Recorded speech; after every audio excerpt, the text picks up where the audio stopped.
Story 1. I moved to Hollow Creek, Vermont, in the autumn of 2019, chasing the kind of fresh start that only exists in real estate listings and self-help books. My Aunt Eleanor had left me her farmhouse in a will. I hadn't expected we'd met maybe 3 times in my entire life, and 2 of those occasions had been funerals. But there it was, a 19th century colonial on 12 acres of land, mine for the cost of property taxes and whatever repairs 40 years of neglect had accumulated. I was 34, recently divorced, working a remote job that let me live anywhere with an internet connection. Vermont seemed as good a place as any to figure out who I was going to be for the second half of my life. Hollow Creek barely qualified as a town. 300 people, maybe fewer, spread across a valley that the Green Mountains seemed to cup in their ancient hands.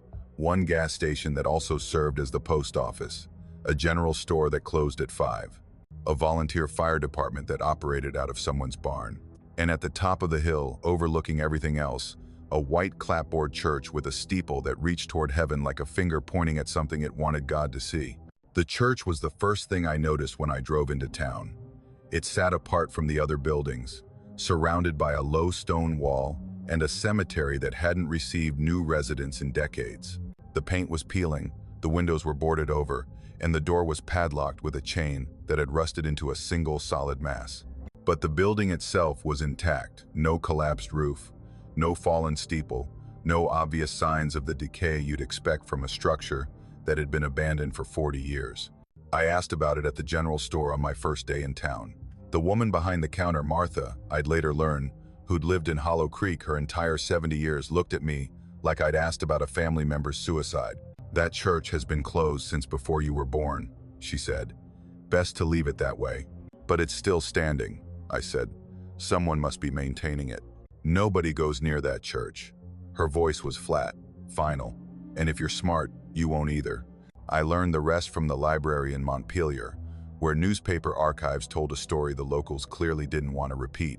On November 13th, 1983, Pastor Harold Whitmore held his regular Sunday evening service at the Hollow Creek Community Church. 63 people attended, nearly the entire congregation, gathered for what the church bulletin had called a special communion service. They went in at 6 o'clock. They never came out. The next morning, when parishioners from neighboring towns came to check on friends who hadn't answered their phones, they found the church locked from the inside. The fire department broke down the doors around noon, expecting to find a tragedy. Carbon monoxide poisoning was the theory, a faulty furnace filling the sanctuary with invisible death. What they found instead was nothing. The pews were arranged in perfect rows. 63 hymnals lay open to the same page, number 147, "Abide with Me." 63 cups of communion wine sat untouched on the altar, arranged in neat lines like soldiers waiting for inspection. Coats hung on hooks in the vestibule. Purses sat beneath pews. Cars filled the parking lot outside, but there were no people, not living, not dead. The 63 members of Pastor Whitmore's congregation had simply ceased to exist, leaving behind everything except themselves. The investigation lasted 3 months. State police, FBI, every authority you could imagine, tramping through that church looking for secret passages, hidden rooms, any explanation for how 63 people could vanish from a locked building. They found nothing. The case was never solved. The church was shuttered, the congregation declared legally dead after 7 years, and Hollow Creek learned to pretend the whole thing had never happened. I thought about that story often in my first weeks at the farmhouse. The building was visible from my kitchen window, its white steeple catching the morning sun, and I'd find myself staring at it while my coffee grew cold. There was something about it that drew the eye, that held attention in ways I couldn't explain. Even when I was working on the house, and there was plenty of work, 40 years worth of repairs that my aunt had apparently decided weren't worth doing, I'd catch myself looking up the hill, toward the church, toward those boarded windows that seemed to watch me back. The first strange thing happened in late October, about 6 weeks after I'd moved in. I was on the porch, enjoying the last of the autumn warmth before winter set in, when I noticed lights in the church. Not electric lights, something softer, warmer, flickering like candles. They moved behind the stained glass windows, passing from left to right in a slow procession, as if someone was walking down the aisle carrying a flame. I told myself it was kids, Teenagers using the abandoned building for parties the way teenagers everywhere use abandoned buildings. But it was a Sunday night, late, well past midnight, and the lights moved with a deliberation that didn't feel like play, that felt like ritual, like purpose, like something that had been done the same way for a very long time. I went inside and locked my door, and didn't look out the window again until morning. The hymnal pages appeared that same week.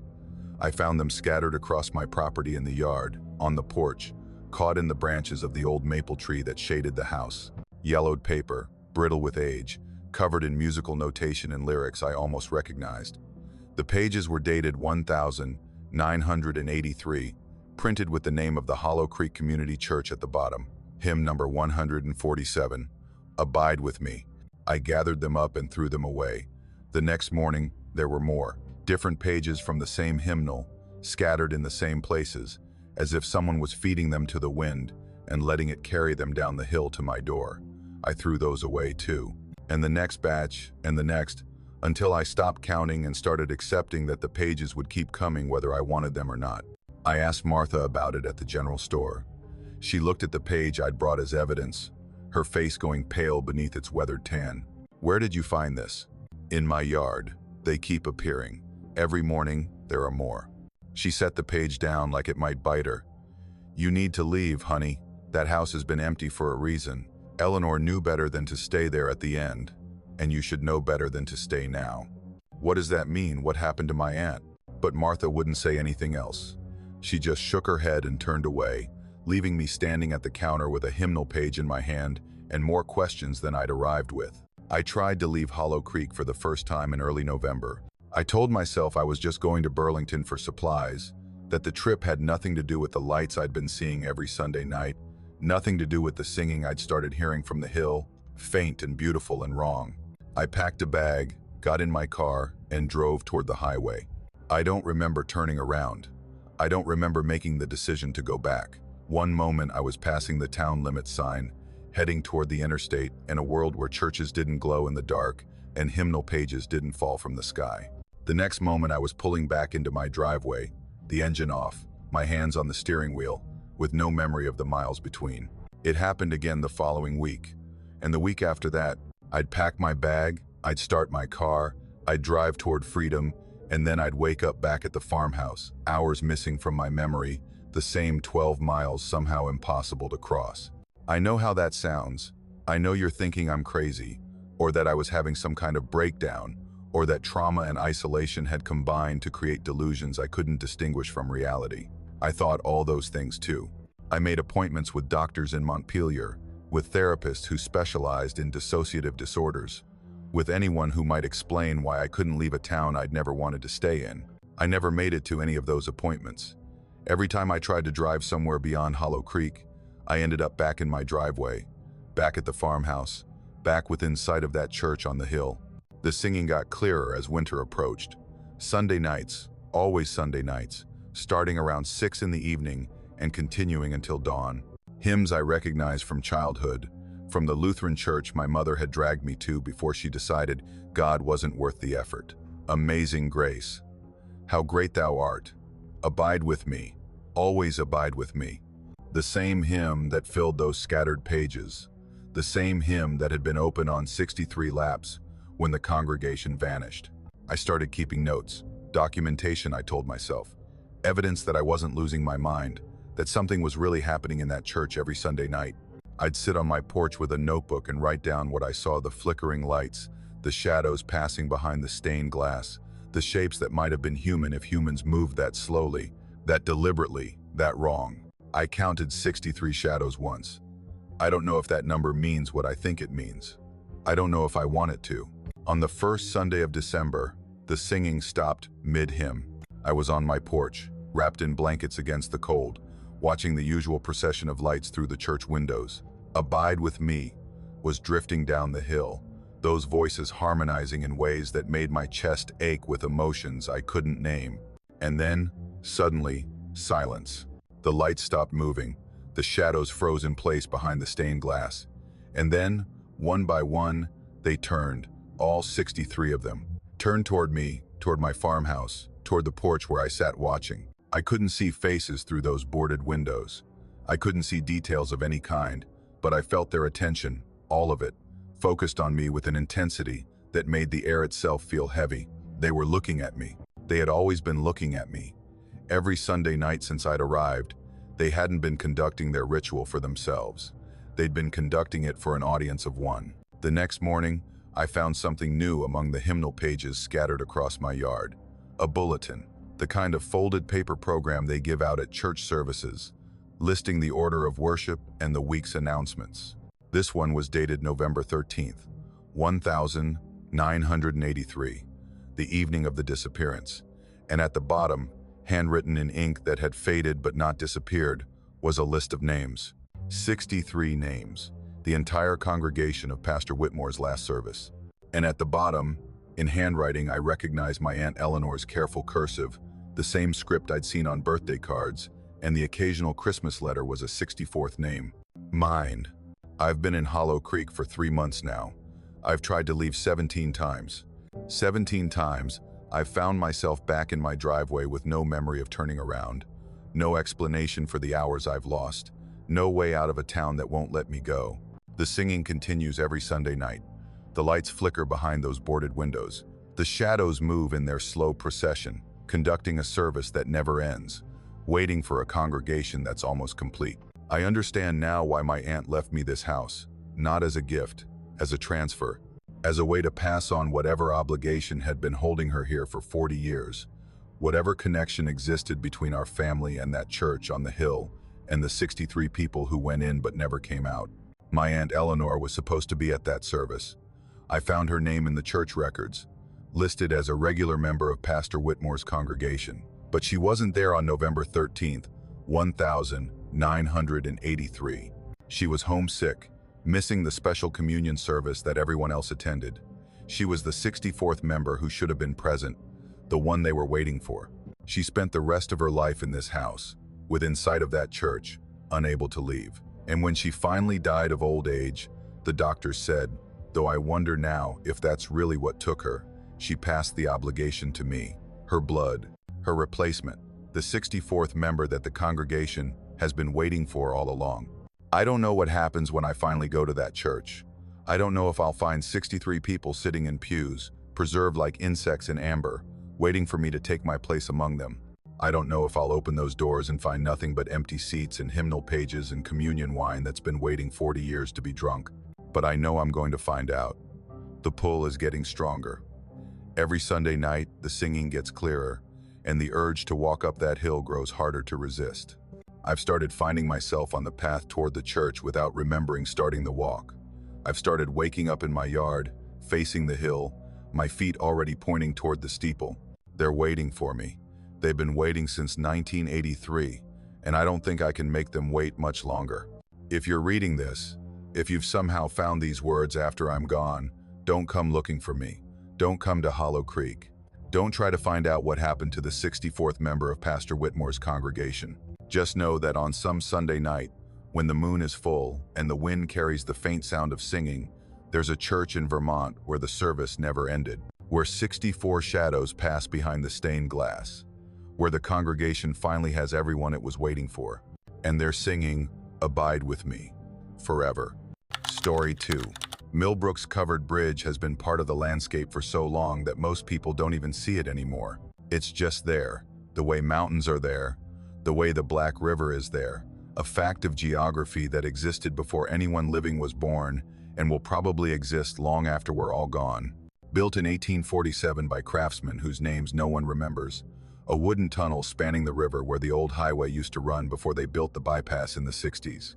Now it's a scenic detour, a place tourists stop to photograph in autumn when the leaves turn and the whole valley looks like something from a postcard. Locals use it sometimes as a shortcut, but mostly we take the new road.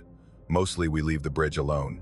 I grew up 5 miles from that bridge, in a farmhouse my great-grandfather built when Vermont was still wilderness, and the Green Mountains were full of things that didn't have names. My whole life, I heard stories about what happened inside that covered bridge, stories told at sleepovers and around campfires, stories passed down from grandparents who'd heard them from their grandparents, an unbroken chain of whispered warnings stretching back to the year the bridge was built. They said travelers who entered the bridge sometimes came out different. Not injured, not obviously changed, but different in ways you couldn't quite put your finger on. Quieter, more watchful. Like they'd seen something inside that wooden tunnel that had rearranged their understanding of the world. They said drivers would see someone standing in the shadows, a figure that wasn't there when they looked directly at it, that only appeared in peripheral vision, that vanished the moment you tried to focus on it. They said the bridge had a guardian, or a prisoner, or a trap. The stories disagreed on the details, but agreed on the conclusion. Don't cross the Millbrook Bridge after dark unless you're prepared to pay whatever price it asks. I dismissed all of it for 32 years. I was a rational person, a software engineer who believed in data and evidence and the fundamental sanity of a universe governed by physics. Covered bridges didn't have guardians. Shadows didn't watch travelers. Whatever stories the old-timers told were just that, stories. The kind of folklore that accumulates around any old structure that survived long enough to become mysterious. I'd driven across that bridge dozens of times in my life, in daylight and darkness, and I'd never seen anything except wooden walls and the river glinting below. Then came the night of October 17th, and everything I thought I knew about the world came apart. I'd been in Burlington for a work conference. 3 days of meetings and presentations that had left me exhausted in the particular way that professional obligations exhaust you. Not physically tired, but spiritually drained, empty of whatever energy it takes to pretend you care about quarterly projections and market positioning. I left late, after the closing dinner, wanting nothing more than my own bed and the silence of my empty house. The drive was about an hour and a half, mostly highway. Easy enough even at midnight when the roads were empty and the mountains were just shapes of deeper darkness against the night sky. I took the old road without thinking about it. The bypass added 15 minutes, and I was tired, and some part of my brain decided that the covered bridge was the faster route home. I'd done it before, plenty of times, never with any problem. The bridge was just a bridge. The stories were just stories. It was almost 2 a.m. when I reached it. My headlights swept across the entrance, that distinctive rectangular mouth, wooden walls rising on either side, the darkness inside so complete that my high beams barely penetrated it. I slowed down the way you do when entering a covered bridge, something about the enclosed space demanding a reduction in speed, even when there's no logical reason for it. That's when I saw the figure. It was standing in the middle of the bridge, maybe 40 feet ahead of me, caught in my headlights like a deer on a back road. Tall and thin, impossibly thin, with proportions that my brain kept trying to correct, because they didn't match anything human I'd ever seen. It had its back to me, facing the far end of the bridge, perfectly still in a way that living things aren't still. No sway, no shift of weight, no subtle movement of breathing, just absolute, unnatural stillness, like a photograph someone had cut out and placed in the middle of the road. I stopped the car. I don't know why I stopped instead of reversing, instead of turning around, instead of doing any of the sensible things a person should do when confronted with something that shouldn't exist. Some part of me, some stupid, curious, doomed part, needed to understand what I was seeing, needed to know if it was real, or if the exhaustion was playing tricks on me, if I was hallucinating from too many hours of fluorescent lights and corporate small talk. The figure didn't move. My headlights illuminated it clearly enough that I could see it wasn't a shadow or a trick of the light. It was there. Something was there, standing in the middle of the Millbrook covered bridge at 2 a.m., waiting for something I couldn't see. I sat in my car for what felt like hours, but was probably 20 minutes, my hands gripping the steering wheel so hard my knuckles ached. The engine idled. My headlights held steady on that impossible shape, and nothing happened. The figure didn't move, didn't acknowledge my presence, didn't do anything, except stand there facing away from me, like I was completely irrelevant to whatever it was waiting for.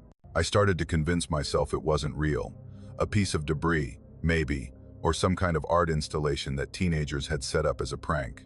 I started to convince myself I should just drive forward, pass it, get home, and forget this ever happened. I was reaching for the gear shift, ready to put the car in drive, when it moved. Not its body, just its head. It turned to look at me over its shoulder, a slow rotation that covered degrees that shouldn't have been possible, that kept going past the point where any human neck would have stopped. The head turned and turned until it was facing me fully, until whatever served as its face was pointed directly at my windshield, at me, at the small, terrified animal that I'd become in the space of that impossible movement. I couldn't see features.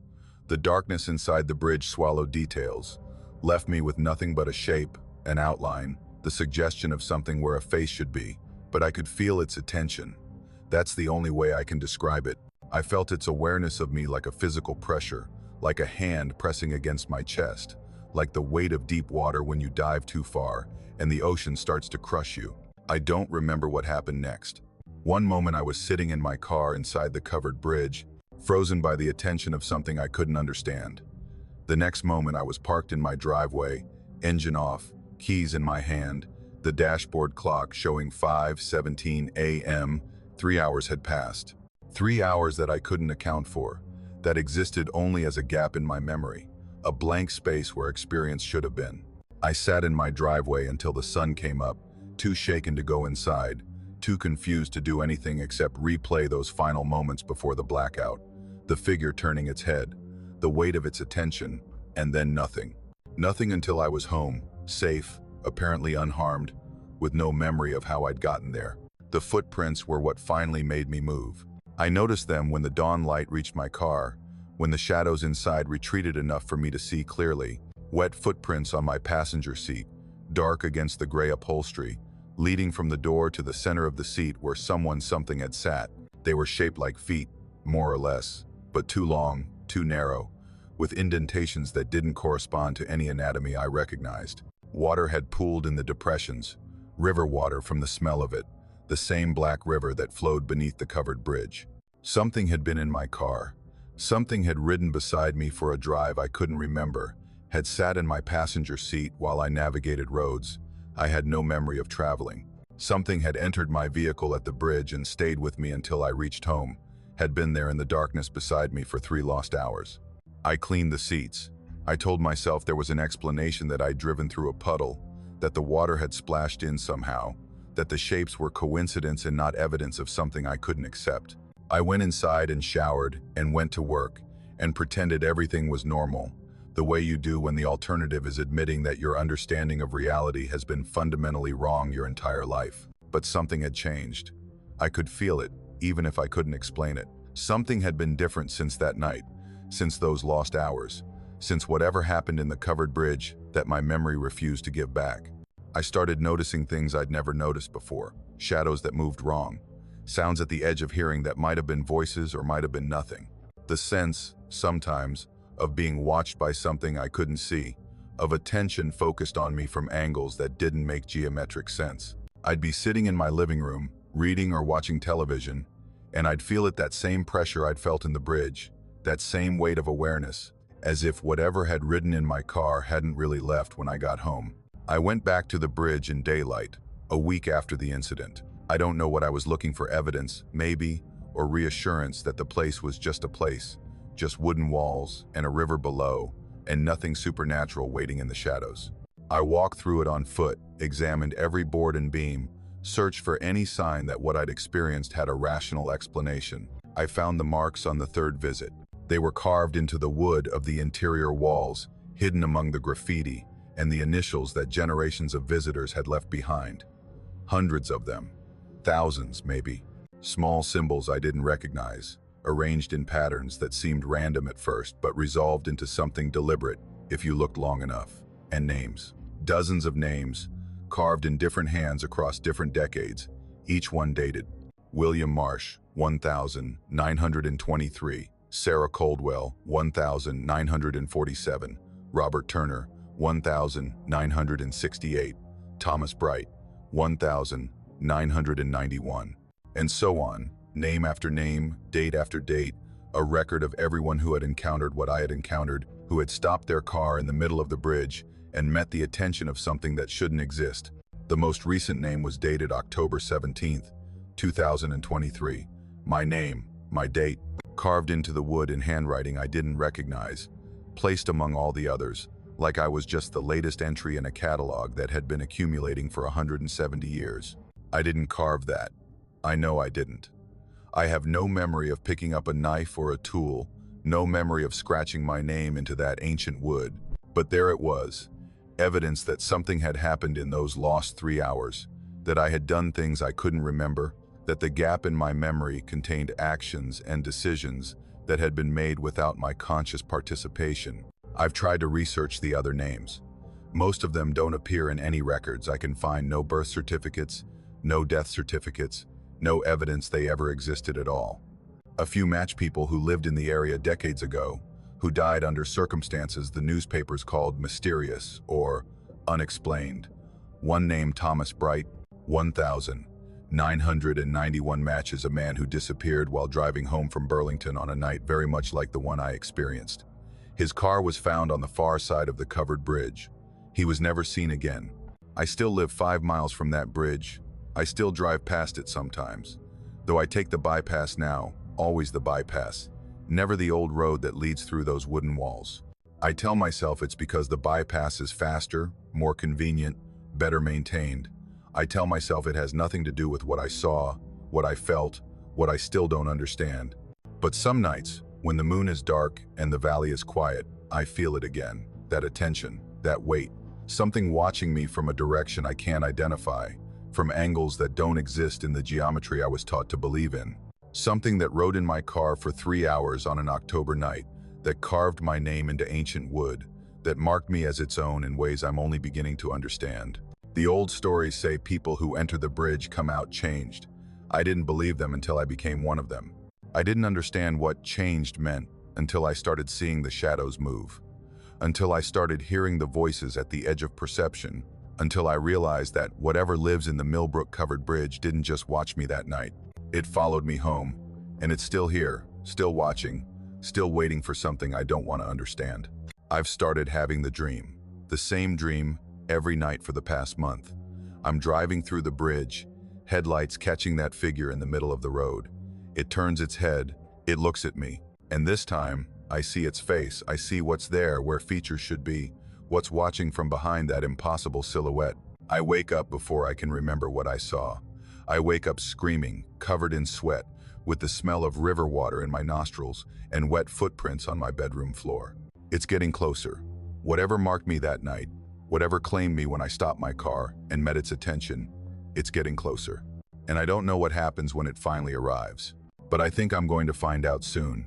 I think all of us whose names are carved in that bridge are going to find out, sooner or later. Because the thing in the covered bridge doesn't just watch. It waits, it collects. And eventually, it comes to claim what it's marked as its own. My name is on that wall now, has been for almost a year. And every night, the footprints on my bedroom floor get a little closer to my bed. Story 3. The snowstorm came out of nowhere. The way February storms do in Vermont when the mountains decide they're not finished with winter yet. I'd been driving back from a meeting in Montpelier, taking the back roads because I liked the scenery and because the highway always felt too crowded even when it was empty. Route 12 through the valley, then the unmarked road that wound through Dunmore, a town so small it barely registered on GPS, just a scattering of houses and farms tucked into the folds of the Green Mountains. The snow started falling around 4 in the afternoon, light at first, the kind of flurries that dust the windshield and melt before the wipers can catch them. By 5, it was a curtain of white, so thick I couldn't see more than 20 feet ahead.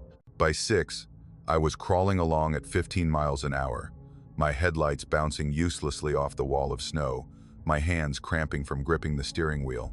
I should have stopped earlier, should have found a hotel in one of the larger towns, should have waited out the storm somewhere safe and warm. But I'd been stubborn, convinced I could make it home, convinced the storm would let up any minute now. By the time I admitted I was wrong, I was deep in Dunmore with no idea where the road was taking me and no cell signal to call for help. The gas station I remembered passing on previous trips was dark and closed, a handwritten sign in the window saying, "Back in spring." The diner that should have been on the corner was boarded up, snow drifting against its doors like the building had been abandoned for years. I was starting to panic, starting to imagine spending the night in my car with the engine running until the gas ran out when I saw the lights. Peterson's General Store. The sign was old, wooden, hand-painted in a style that belonged to another era. But the lights were on warm yellow light spilling from the windows onto the snow-covered parking lot, a beacon in the white darkness that felt like salvation. I pulled in without hesitation, barely remembering to put the car in park before I stumbled out into the storm and pushed through the front door. The warmth hit me first, not the artificial heat of modern HVAC, but something older, deeper, the warmth of a wood stove and generations of human presence, the accumulated heat of a building that had been lived in for longer than I'd been alive. The smell came next. Old wood and dust, coffee and tobacco, the ghost of 100,000 transactions conducted across the same worn counter. The floorboards creaked beneath my feet as I stepped inside, announcing my presence to whoever was minding the store. It was the kind of place that didn't exist anymore, or shouldn't have existed, a general store in the old sense, with everything from canned goods to hardware to clothing arranged on wooden shelves that sagged under decades of weight. The ceiling was low, the lighting dim, the whole space feeling compressed in a way that modern buildings never do. "Storm's a bad one tonight." I turned toward the voice and found an old man behind the counter, watching me with eyes that glinted in the lamplight. He was thin, weathered, dressed in a flannel shirt and suspenders that looked like they'd been worn daily for 50 years. His smile was warm enough, but something about it didn't reach those glinting eyes. "Worst I've seen in a while," I agreed, stomping snow off my boots. "Thank God you're open. I thought I was going to have to sleep in my car." "Peterson's never closes," the old man said. "5 generations of service to this community. Some of our customers only come at night." I nodded like that made sense and started walking the aisles, looking for supplies, water, snacks, anything that would get me through until the storm passed and the roads were clear. The shelves were fully stocked, which seemed strange for such a small store in such an isolated location. But I was too relieved to question it, too grateful for the warmth and the light and the human presence after hours of fighting the storm alone.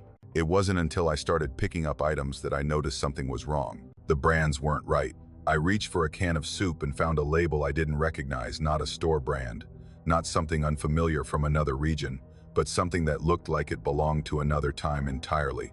The graphics were wrong, the colors faded, the typography from an era before computers standardized everything.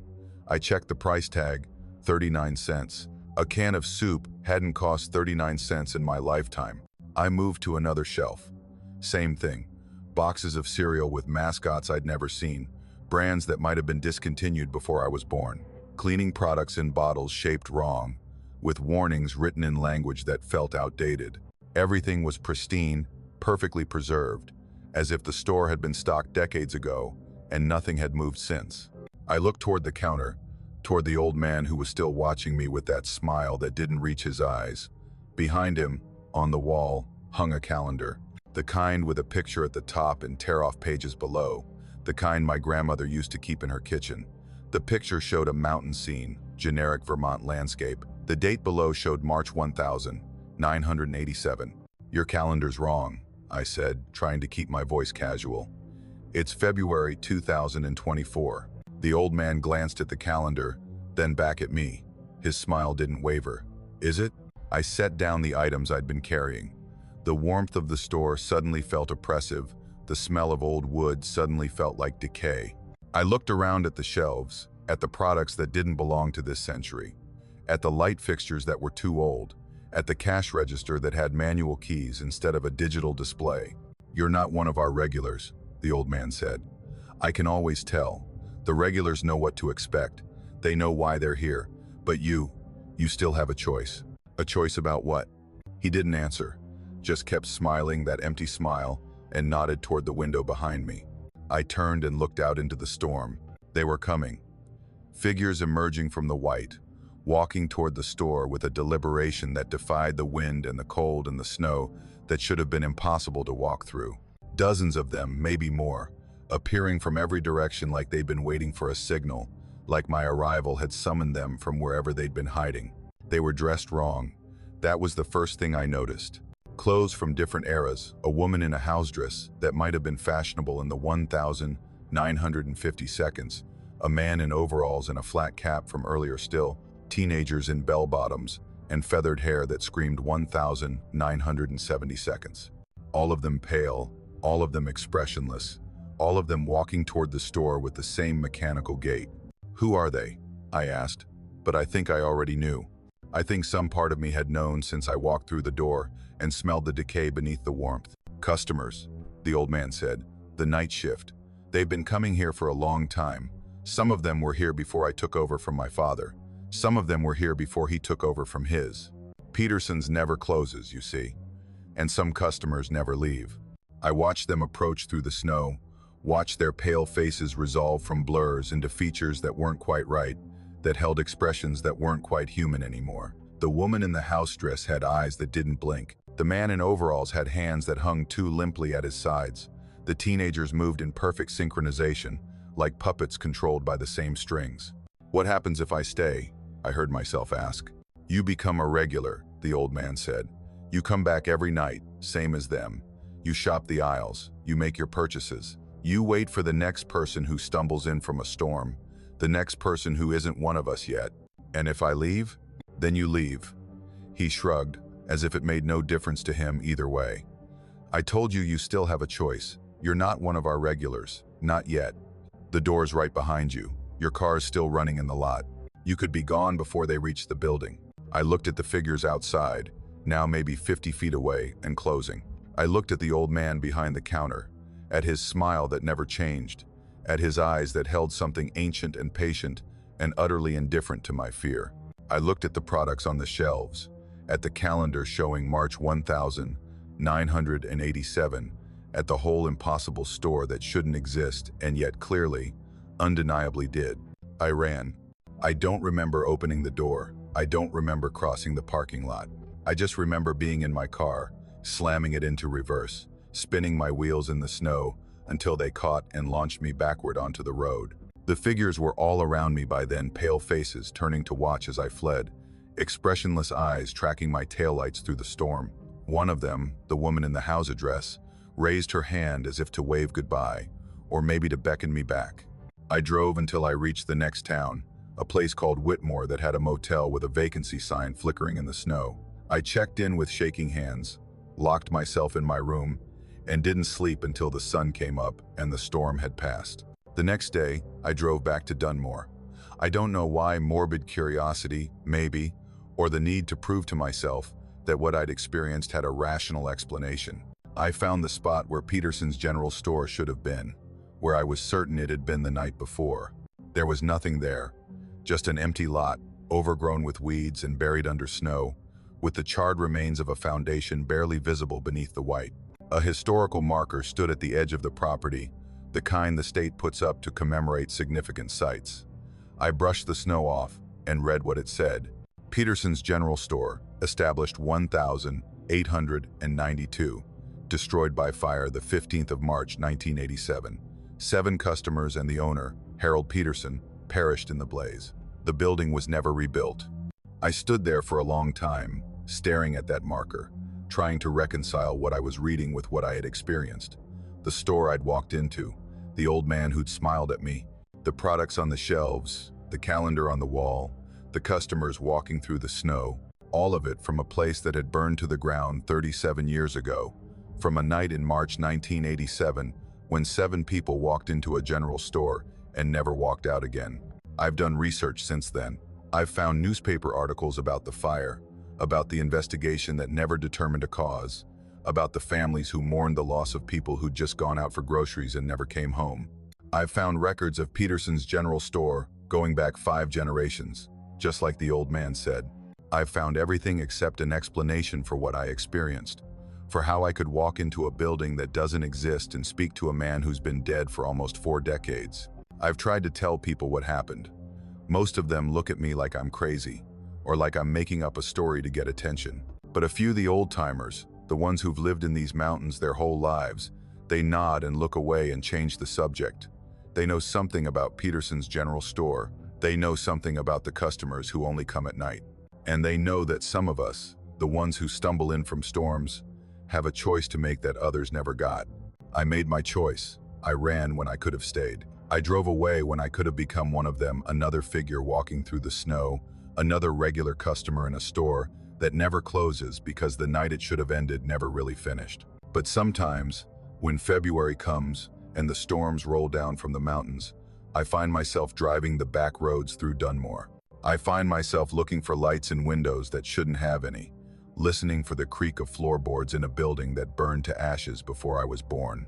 And sometimes, not always, but sometimes I see them, figures at the edge of my headlights, walking through the snow toward a destination I can't see, pale faces turning to watch me pass, hands raised in greeting, or in invitation, or in something else I don't want to understand.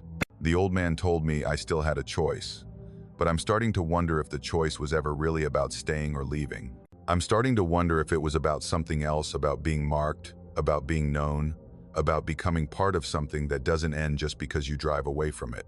Peterson's General Store burned in March 1987, but some nights, when the snow falls thick enough to erase the world, I think it's still there, still open, still waiting for customers who don't know they're already part of its congregation. And sometimes, in my dreams, I walk through that door again. I smell the old wood and the warmth. I see the shelves stocked with products from another time, the calendar showing a date that never moved forward. And the old man smiles at me from behind the counter and says, "Welcome back. We've been expecting you." I always wake up before I can answer, but every time, it gets a little harder to remember why I wanted to leave in the first place. Story 4. The railroad through Cavendish stopped running trains in 1964, 3 years after the accident that no one in town talks about anymore. They pulled up the service, rerouted the freight lines, and left the tracks to rust in peace. Now it's a rail trail, one of those converted paths that hikers and cyclists use to pretend they're experiencing nature while following a route that humans carved through the wilderness a century ago. I'd walked it a dozen times before that September afternoon, knew every curve and crossing, every place where the old ties had rotted away, and every spot where wildflowers pushed up through the gravel bed. It was my favorite trail in Vermont, quiet, shaded, far enough from the main roads that you could forget the modern world existed. I wish I'd never gone back. I wish I'd chosen a different trail that day, or stayed home, or done anything else except walk those abandoned tracks in the golden light of a September afternoon, when the leaves were just starting to turn and the air held that particular crispness that tells you summer is dying. I was about 2 miles in when I heard the laughter. It came from around the bend ahead of me, carried on the still air with perfect clarity, the sound of children playing, that pure and joyful noise that seems to exist outside of time, that sounds the same now as it did 100 years ago. High-pitched giggles, the kind that come from games of tag or hide and seek, from the simple pleasure of being young and alive and free. I smiled without thinking about it. There must be a family on the trail ahead, I thought. Kids enjoying the nice weather before school started up again. I kept walking, my boots crunching on the gravel, listening to the laughter grow louder as I approached the bend. I came around the curve and saw them. 5 children, playing on the tracks maybe 50 yards ahead of me. They were running back and forth across the rusted rails, balancing on the iron like tightrope walkers, jumping from tie to tie with the careless grace of kids who think they're immortal. They looked to be 7 or 8 years old, 3 girls and 2 boys, and they were completely absorbed in their game, paying no attention to the woman who had just appeared on the trail behind them. I stopped walking. Something was wrong, though it took me a moment to understand what. The children were dressed strangely, not in the bright synthetic colors of modern kids' clothing, but in something older, more muted. Cotton dresses and knee socks on the girls, suspenders and flat caps on the boys. The kind of clothes you see in old photographs, the kind that belonged to a different era, and they were pale. Too pale for September, too pale for children who should have spent the summer playing outside. Their skin had a quality that reminded me of paper, or of things that had been kept out of sunlight for too long. I stood there watching them, trying to make sense of what I was seeing. Some kind of reenactment, maybe? A historical society event I hadn't known about? There were groups that did that sort of thing, dressed up in period costumes and acted out scenes from the past. That had to be the explanation. One of the children noticed me, a girl with dark hair and 2 braids, wearing a dress that might have been blue once but had faded to something like gray. She stopped playing and turned to face me fully, her head tilted to one side like a bird examining something it had never seen before. Then she smiled and raised her hand in a wave. I waved back. It was automatic, reflexive, the kind of gesture you make without thinking, because that's what you do when a child waves at you. I raised my hand and waved and smiled, and the little girl smiled back, and for just a moment everything seemed normal. Then the other children noticed me too. One by one, they stopped their game and turned to look at me with those pale faces and those old-fashioned clothes, and the laughter faded, and the silence that replaced it was the deepest silence I'd ever heard. No birds, no wind in the trees, no distant sound of traffic or civilization. Just 5 children standing on rusted tracks, watching me with eyes that I suddenly realized weren't reflecting any light at all. I took out my phone. I don't know why, instinct, maybe, or the need to document what I was seeing so I could prove to myself later that it was real. I snapped a photo, then another, then a third. The children didn't react to the camera, didn't pose or turn away, or do any of the things living children do when someone points a phone at them. They just stood there, watching me, waiting for something I didn't understand. I lowered my phone and looked at them directly. The girl who had waved was still smiling, but there was something wrong with the smile now, something that made my skin crawl in ways I couldn't explain. It was too wide, too fixed. The kind of smile you'd see in a photograph where someone had been told to hold the expression for too long. "Are you lost?" I called out, my voice sounding strange in the silence. "Where are your parents?" No answer. The children didn't move, didn't speak, didn't do anything except stand there on the tracks and watch me with those lightless eyes. I took a step backward, then another. Some part of my brain was screaming at me to run, to get away from this place as fast as I could. But another part, the rational part, the part that didn't believe in ghosts or hauntings or any of that nonsense, kept insisting there had to be an explanation. These were just kids. Strange kids, admittedly, dressed funny and acting weird, but just kids. There was nothing to be afraid of. The girl who had waved raised her hand again, but this time she wasn't waving. She was pointing past me, towards something on the trail behind me. I turned to look, couldn't help myself. Had to see what she was pointing at, but there was nothing there. Just empty trail stretching back the way I'd come, gravel and rusted rails and trees beginning to blaze with autumn color. Nothing unusual, nothing frightening, nothing at all. When I turned back around, the children were gone. The tracks ahead were empty. No kids playing, no faded dresses, no pale faces watching me from the shadows. Just rust and gravel, and the silence of an abandoned railroad that hadn't carried a train in 60 years. I stood there for a long time, trying to process what had just happened. Had I imagined them? Had I somehow hallucinated 5 children in period clothing playing on the tracks?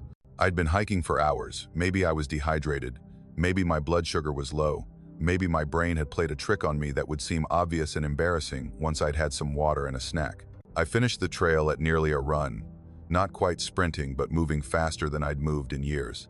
I got in my car and drove home and drank 2 glasses of water and ate everything in my refrigerator and told myself that whatever I'd seen, it had a rational explanation that would present itself once I'd calmed down.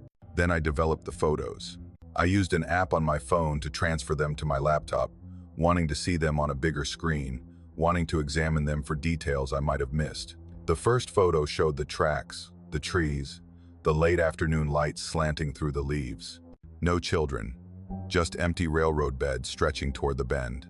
The second photo, same thing, rust and gravel and nothing else. The third photo, empty, no one standing on the tracks, no pale faces, no old-fashioned clothes, nothing but abandoned railroad, frozen in digital amber. I sat back in my chair, feeling my heart pound. I had seen them. I knew I had seen them. 5 children, clear as day, standing on those tracks and watching me. But the camera had captured nothing. I was about to close the app when I noticed the 4th photo. I didn't remember taking a 4th photo. I remembered 3 the series I'd shot when I first saw the children, trying to document what my eyes were telling me was real. But there it was, timestamped 2 minutes after the 3rd, taken as I was leaving the trail according to my phone's location data. I opened it. The photo showed the trail behind me, the direction I'd been walking when I left. Trees and tracks and gravel, the same view I'd seen in person as I hurried away from whatever I'd encountered. But in this photo, they were there. 5 small figures at the edge of the frame, partially hidden by the trees but unmistakably present. They weren't playing anymore. They weren't laughing. They were standing perfectly still, all 5 of them in a row, watching me walk away. And they were pointing, all 5 of them, arms extended, fingers aimed at something behind me on the trail, something I'd walked past without seeing, something that had been there the whole time I was photographing empty tracks and convincing myself I'd imagined things. I zoomed in on the image. The children's faces were blurry but visible pale ovals with features that didn't quite resolve no matter how much I enlarged the photo. But their posture was clear. The direction of their pointing was clear. They were indicating a spot on the trail, maybe 20 feet from where I'd been standing, a place I'd walked right past in my hurry to leave. I spent hours that night researching the Cavendish Railroad. I found the articles I was looking for in a digitized archive of the local newspaper, yellowed pages from October 1961 that told a story the town had apparently decided to forget. A school bus had stalled on the railroad crossing on the afternoon of October 15th. Engine trouble, the driver said later. The bus died right on the tracks and wouldn't start again, and there wasn't time to get the children off before the 347 freight train came around the bend. The engineer tried to stop. Witnesses said you could hear the brakes screaming from half a mile away. But a loaded freight train can't stop on a dime, and the bus was right in the middle of the crossing, and 5 children died that afternoon in an accident that never should have happened. 5 children, 3 girls and 2 boys, all of them 7 or 8 years old, all of them named in the newspaper article, their school photos arranged in a row above the text like a memorial no one had asked for. I recognized their faces. Even in grainy black and white newsprint from 60 years ago, I recognized the dark-haired girl who had waved at me, the boys in their flat caps, the other girls in their faded dresses. I had seen them on the tracks that afternoon. I had waved at them.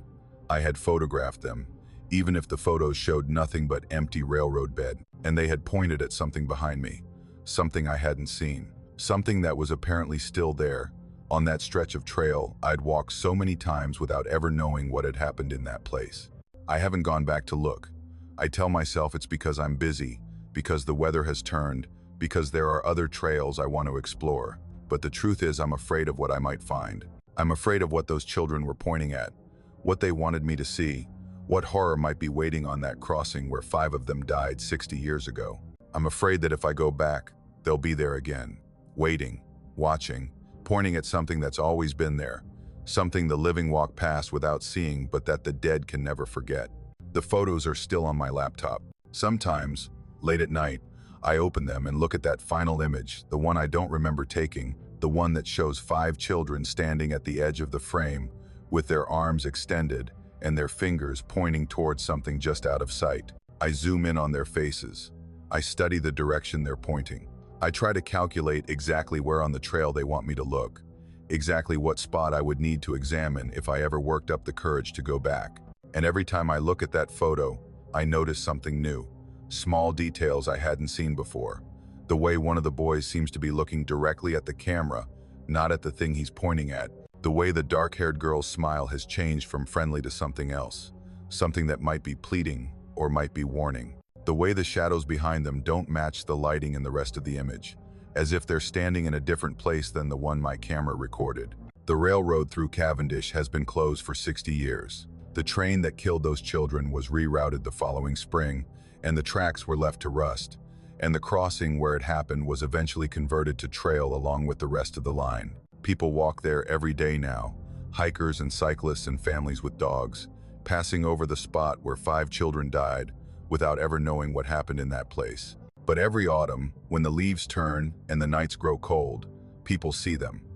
I've read the reports now, dug through decades of local newspapers and online forums, hikers who hear laughter and find no one there, cyclists who glimpse figures on the tracks ahead that vanish when they get closer, photographers who capture empty trail in their viewfinders but find children in their images later, standing at the edge of the frame, watching, always pointing. I don't know what they want. I don't know what they're trying to show us, what horror they're pointing toward that the living somehow never see. Maybe it's the train, some echo of the accident frozen in time, replaying forever on a crossing where 5 children's lives ended too soon. Maybe it's something worse. Maybe there's something on that trail that shouldn't be there, something that's been there since 1961, something the children know about because they've been watching it for 60 years. I think about going back sometimes. I think about following their pointing fingers, about looking where they want me to look, about finally seeing whatever it is they've been trying to show people all these years. But then I remember the last photo. I remember 5 pale faces and 5 pointing hands, and the way the dark-haired girl's smile seemed to change from friendly to something else as I was leaving. And I stay home, and I close the laptop, and I try not to think about 5 children playing on rusted tracks in the golden light of a September afternoon, waiting for someone to finally understand what they've been trying to say. They're still there. I know they are. Every autumn, when the leaves turn, They walk those tracks and they play their games and they point at something just out of sight. And somewhere, on a stretch of trail I'll never walk again, something is waiting to be seen.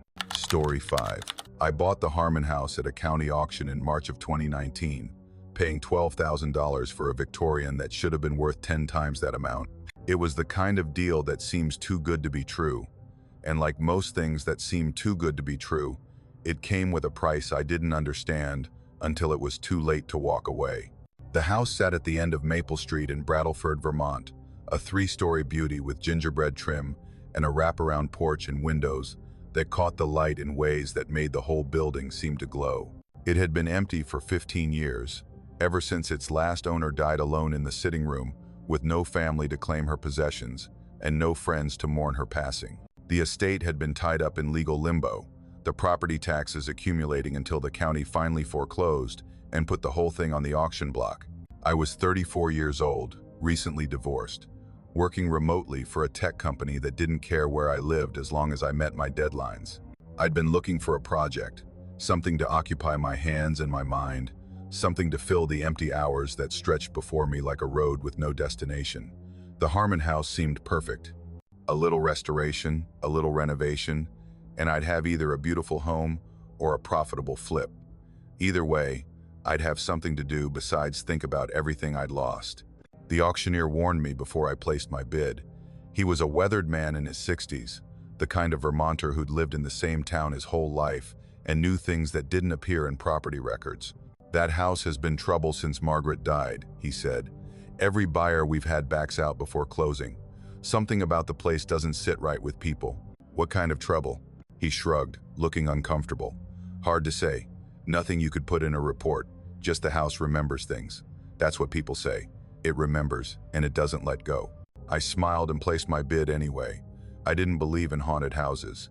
I didn't believe in anything I couldn't see and touch and measure. The Harmon house was just a building, wood and plaster and glass. And whatever stories people told about it were just the kind of folklore that accumulates around any old property with a colorful history. I was wrong about that. I was wrong about a lot of things.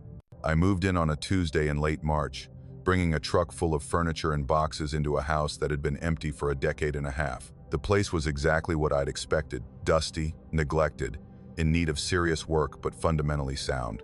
The bones were good, as the realtors like to say. Victorian craftsmanship, the kind they don't do anymore, built to last centuries if someone bothered to maintain it. The previous owner's things were still there. That was the first surprise. Margaret Harmon had died without heirs, and the county hadn't bothered to clear out her possessions before putting the house up for auction. Her furniture filled the room's heavy pieces from the middle of the last century, chairs and tables and a massive oak bed frame that must have weighed 500 pounds. Her clothes still hung in the closets. Her dishes still sat in the kitchen cabinets. Her life was frozen in place, waiting for someone to resume it. I spent my first day sorting through her things, deciding what to keep and what to donate. Margaret had been a woman of modest tastes, practical possessions, nothing fancy or valuable. But there was something sad about handling her belongings, about touching the teacups she'd drunk from and the books she'd read in the chair by the front window where, according to the auctioneer, she'd spent most of her final years. It was that chair that caught my attention. A wingback, upholstered in faded blue fabric, positioned to face the window with a clear view of Maple Street. The fabric was worn thin on the arms, worn through in places, as if someone had sat there for decades, gripping the armrests, watching the road with an intensity that had left marks in the upholstery. I moved the chair to another room. I don't know why. Something about its position by the window unsettled me, made me feel like I was intruding on a vigil that hadn't ended just because its keeper had died. By Thursday, I understood why the house had been so cheap. It started with small things. Sounds that old houses make, I told myself at first. Creaking floorboards, settling foundations. The normal vocabulary of a building that had been standing for 130 years. But the sounds had patterns, rhythms. They weren't random noise, they were the footsteps of someone following a routine, moving through the house in sequences I began to recognize. 6 a.m., footsteps in the upstairs hallway, moving toward the bathroom, the sound of water running, though I hadn't turned on any taps. Then footsteps again, heading down the stairs to the kitchen. 10 p.m., footsteps climbing the stairs, the creak of the third step from the top that I'd learned to avoid, the soft thud of a bedroom door closing. And throughout the day, at random intervals that somehow felt scheduled, the sound of someone sitting in the chair by the window. Not footsteps approaching it, just the creak of the frame and the rustle of fabric, as if someone had materialized there, ready to resume their watch. I moved the chair to the basement on my 5th day in the house. I needed to stop hearing that sound, needed to stop imagining Margaret Harmon sitting there in her faded blue wingback, watching for something that would never arrive. But the sounds continued. The chair was gone, but whoever sat in it didn't seem to notice. The smells came next. Perfume in the hallway, a floral scent that I'd never owned and couldn't identify. Coffee brewing in the kitchen at 6:15 a.m., though the coffee maker was unplugged and sitting in a box. The musty sweetness of old books in the library, even after I'd donated every volume to the local thrift store. The house remembered Margaret Harmon. It remembered her routines, her habits, the patterns of a life that had been lived within these walls for 40 years. And it kept repeating them, like a record stuck in a groove, like an echo that couldn't fade because the sound was still being made. I found the first letter in the 2nd week. I was pulling up the carpet in the upstairs hallway, planning to refinish the hardwood underneath, when I noticed a loose floorboard. Beneath it, wrapped in cloth that had once been white but had yellowed with age, was a bundle of envelopes, unsealed, addressed but never sent, all of them to the same recipient, Private First Class Thomas Harmon, with an APO address that I recognized from history classes as belonging to Vietnam. The letters were dated 1969, 1970, 1971, 1972, dozens of them, written over years, filled with a mother's love and worry and desperate hope. Margaret wrote about the weather in Bradleford, about the garden she was tending, about the Christmas dinner she was planning for when Thomas came home, about how much she missed him, how proud she was of him, how she knew he would return safe because he had promised her he would. The last letter was dated November 1972. It was shorter than the others, the handwriting shakier, as if the hand that held the pen had been trembling. "My dear Tommy," it began, "they came to tell me today, 2 men in uniform, standing on my porch like they had a right to be there. They said you weren't coming home. They said you died in a place I can't pronounce, for reasons I don't understand, but I don't believe them. You promised me, Tommy. You promised you'd come back. So I'll keep waiting. I'll sit by the window every day and watch for you. And when you walk up that front path, I'll be here. I'll always be here." She'd kept that promise. 40 years of sitting by the window, watching for a son who had died in a jungle on the other side of the world. 40 years of waiting for someone who could never return, holding on to hope that must have curdled into something else as the decades passed and the chair by the window wore thin from her vigil. I found more things as I continued the renovation. Photographs hidden in the walls, slipped between studs like secrets someone wanted to preserve but couldn't bear to see. All of them showed the same young man, Thomas Harmon, in his Army uniform, Thomas Harmon as a boy in Little League, Thomas Harmon graduating from high school with a smile that seemed to promise a future that never came. Margaret had hidden him throughout the house, tucked him into the bones of the building, like she was afraid of losing even the memory of him. The calendar was in the attic, buried under decades of accumulated junk. A 1972 calendar, still turned to November, with a single date circled in red ink. The 14th, the day Thomas had died, though his mother couldn't have known that when she circled it. Below the date, in handwriting I now recognized as Margaret's, was a note. He promised he'd come back. I tried to sell the house in the spring of 2020. I'd finished most of the renovation, updated the electrical and plumbing, restored the woodwork to its original glory. The house was beautiful, a showcase Victorian that should have attracted buyers from across the state. I listed it with a local realtor and waited for the offers to roll in. The first buyer visited on a Saturday afternoon. She was a young woman, maybe 25, looking for a starter home with character. She walked through the rooms with the realtor, making approving noises about the original details and the modern updates. Then she reached the sitting room where the chair by the window used to be. She stopped in the doorway. The color drained from her face. She turned and walked out of the house without a word, and the realtor told me later that she'd refused to explain what had happened, had just said she didn't feel right and wasn't interested anymore. The second buyer made it to the upstairs hallway before he left. The third didn't get past the front porch. They all said the same thing in different words. Someone was watching them. Someone was waiting. Someone was standing by a window that didn't have a chair anymore, looking out at a street where no one would ever arrive. I stopped trying to sell in the summer of 2021. What was the point? The house would never accept new owners. Margaret Harmon had claimed it with her decades of waiting, had soaked her grief and hope into the walls until it became part of the structure. Whoever bought this house would be sharing it with a ghost who couldn't let go of a promise that would never be kept. I still live here. I've learned to work around the routines, to expect the footsteps at 6 a.m. and the creaking of an invisible chair throughout the day.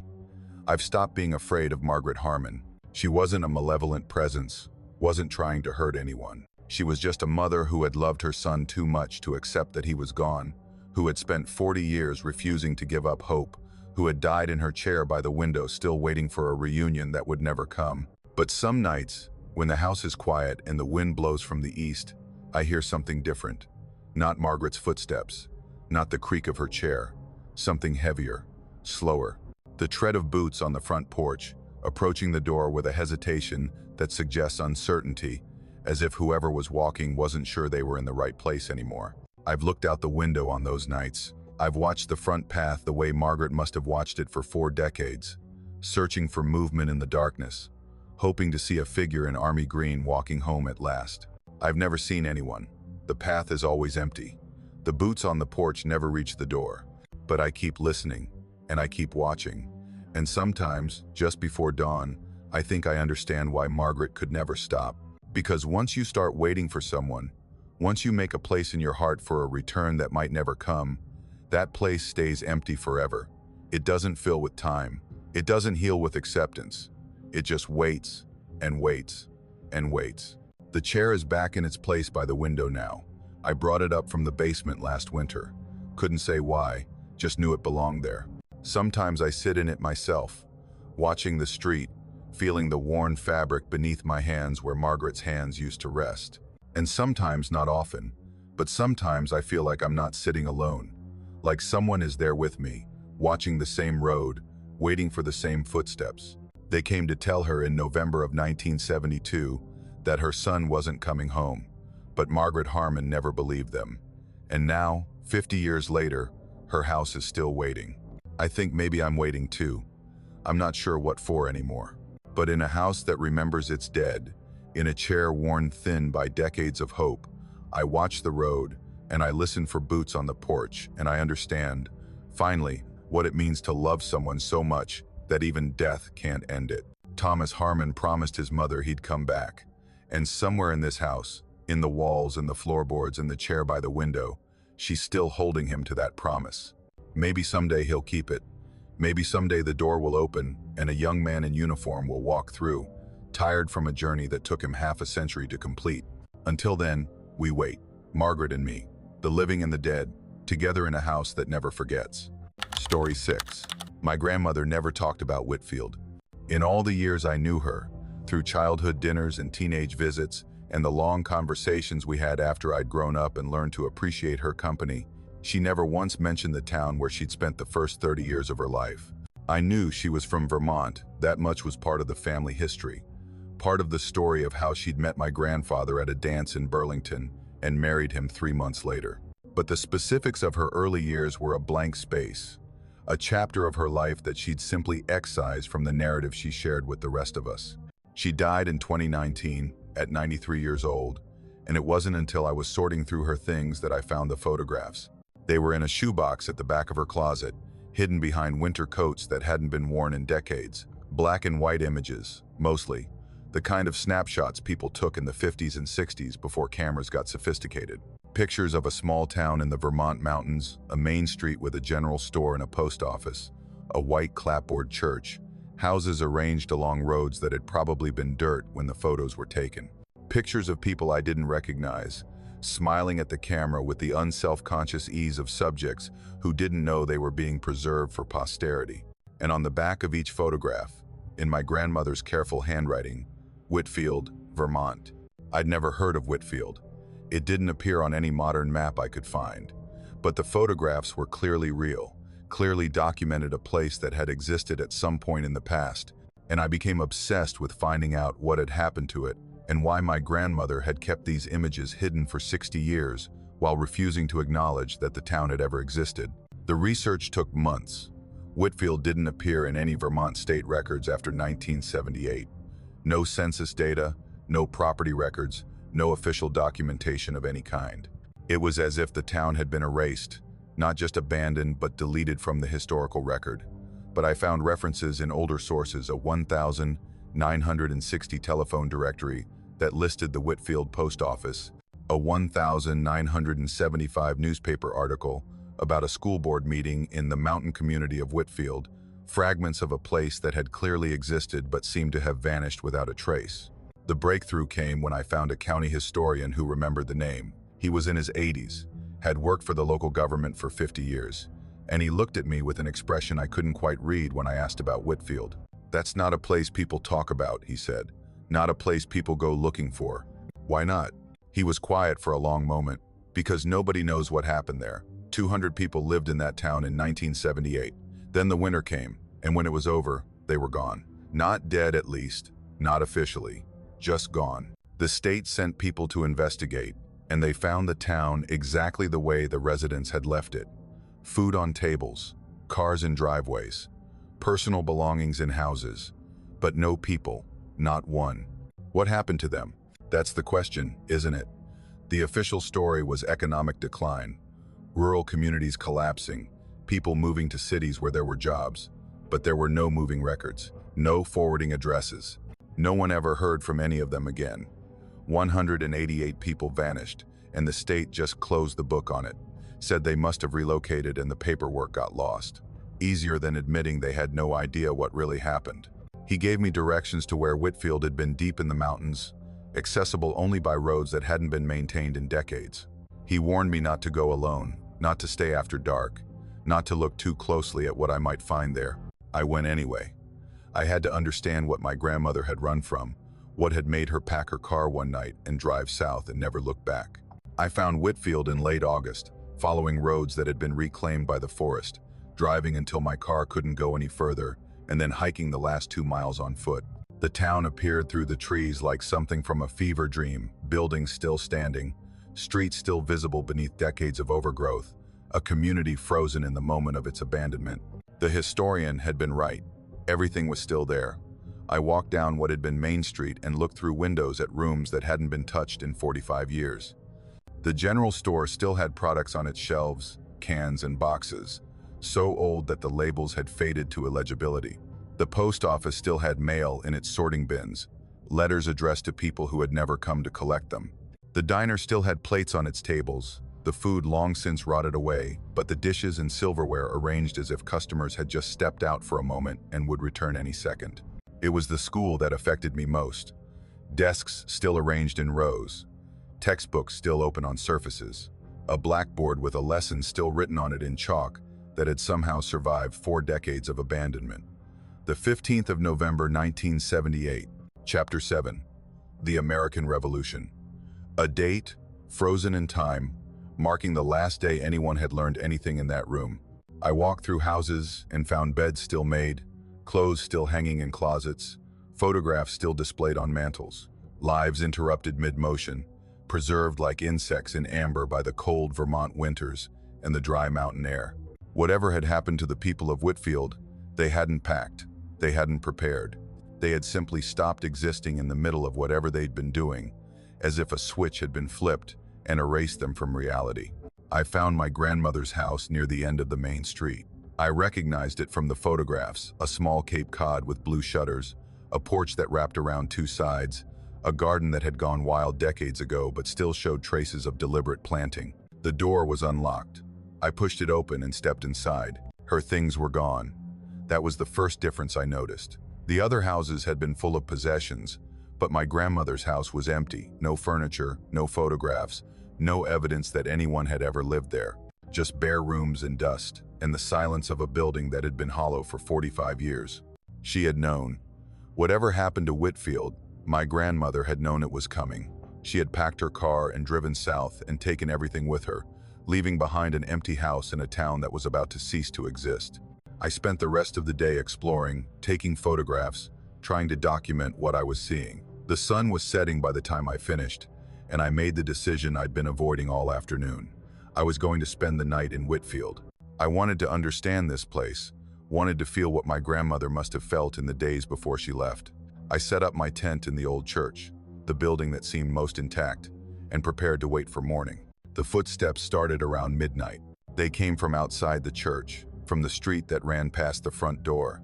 Slow and steady, the crunch of feet in snow, except there was no snow. It was August. The ground outside was bare dirt and dead grass. But I heard snow crunching, heard the particular sound of boots breaking through a frozen crust, heard the rhythm of people walking past my shelter in the darkness. I lay in my sleeping bag and listened, too afraid to move. The footsteps continued for hours, not one person but many, dozens of walkers passing the church in a steady stream. Some of them moved quickly, as if hurrying toward a destination. Others shuffled slowly, dragging their feet like they were exhausted or injured. But none of them stopped. None of them approached the church.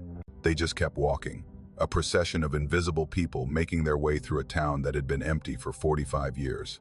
I didn't sleep. I lay there with my flashlight clutched in my hand, listening to the footsteps and the crunch of phantom snow, waiting for dawn to release me from whatever I had stumbled into. When the sun finally came up, I crawled out of my tent and looked at the street in front of the church. The ground was undisturbed.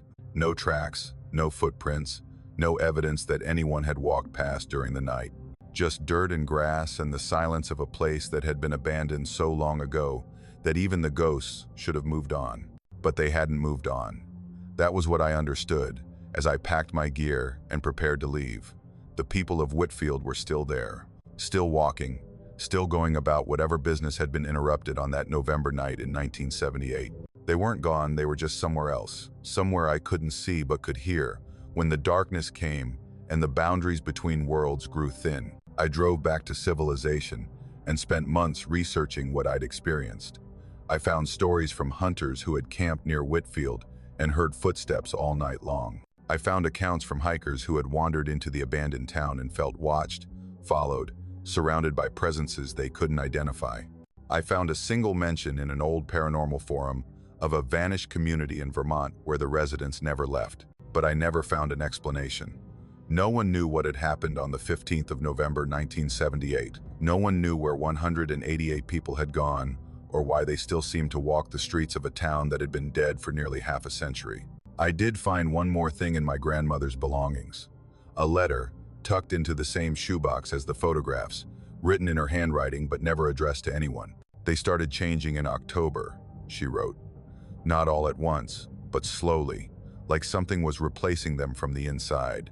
They would stand at windows and stare at nothing. They would stop mid-conversation and listen to sounds no one else could hear. They would smile at each other in ways that didn't reach their eyes, as if they were sharing a secret the rest of us weren't allowed to know. I tried to talk to Margaret about it, tried to tell her something was wrong, but she just smiled that empty smile and said everything would be fine, said we would all understand soon, said we would all go together when the time came. I left on November 10th. I packed my car at 3 a.m. and drove until I couldn't drive anymore. I never went back.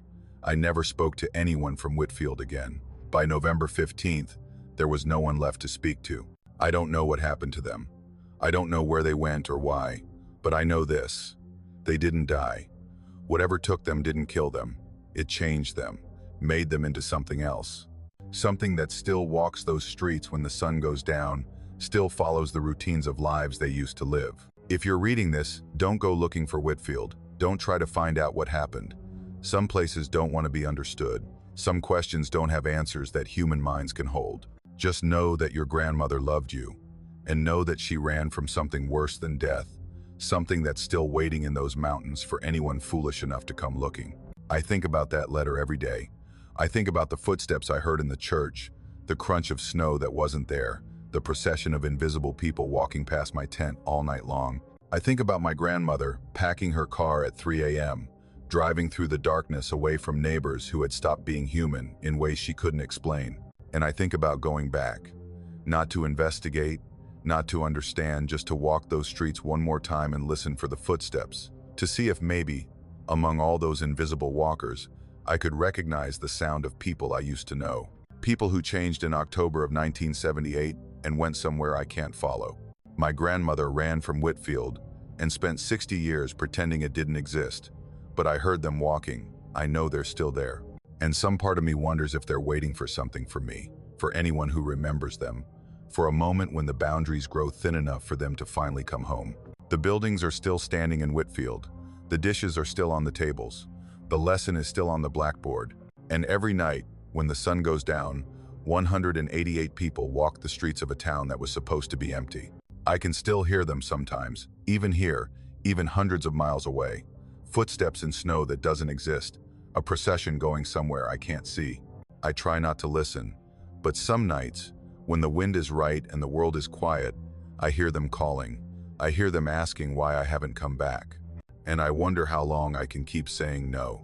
Story 7. The Blackwood Inn sits on a bend of Route 12, where the road curves around the base of Blackwood Mountain, a 3-story Victorian that looks like something from a postcard or a ghost story, depending on when you see it. In daylight, with the sun catching its gingerbread trim and the gardens blooming in careful arrangements, it's the kind of place travel magazines feature in their fall foliage issues. But at night, when the shadows pool beneath its eaves and the windows reflect nothing but darkness, it takes on a different character entirely. I stayed there once. Once was enough. It was October of 2021, peak foliage season in Vermont, when the mountains turn into a cathedral of red and gold, and tourists flood the state like pilgrims, seeking some kind of secular salvation. I'd been driving up from Connecticut for a long weekend of hiking, planned for months, booked at a hotel in Montpelier that had confirmed my reservation 3 times. But when I arrived, exhausted from 5 hours of traffic, they told me there'd been a mix-up. They were overbooked. They were sorry. They had no room for me. I tried every hotel, motel, and bed and breakfast in a 30-mile radius. Nothing. Foliage season had consumed every available bed in central Vermont. I was starting to resign myself to sleeping in my car when someone mentioned the Blackwood Inn. "It's out on Route 12, the desk clerk told me. "Old place, been there forever. They usually have rooms when everyone else is full." "Why?" She hesitated. "Locals don't go there much, but tourists seem to like it fine." I was too tired to ask follow-up questions. I got directions and drove the 20 miles to the inn, arriving just as the sun was setting behind Blackwood Mountain and the building was transitioning from postcard to something else. The parking lot was empty, except for an old Volvo wagon that I assumed belonged to the owner. No other cars, no other guests, apparently, despite the fact that every other accommodation in the region was packed to capacity. I should have found that strange. I should have wondered why a charming Victorian bed and breakfast would have vacancies during the busiest week of the year. But I was exhausted, and the lights were on, and the porch looked warm and welcoming, and I just wanted to sleep. The woman who answered my knock introduced herself as Mrs. Crane. She was elderly, 70 at least, maybe older, with white hair pulled back in a bun, and eyes that seemed to evaluate me with an intensity that felt out of proportion to the situation. She wore a dark dress that might have been fashionable in another era and moved with the careful precision of someone who had been doing the same job for a very long time. "You're lucky," she said when I asked about a room. "We had a cancellation just this morning. 3rd floor, corner room, very quiet. Breakfast is at 7 sharp. We like to keep to a schedule here. The other guests prefer it that way." "Other guests?"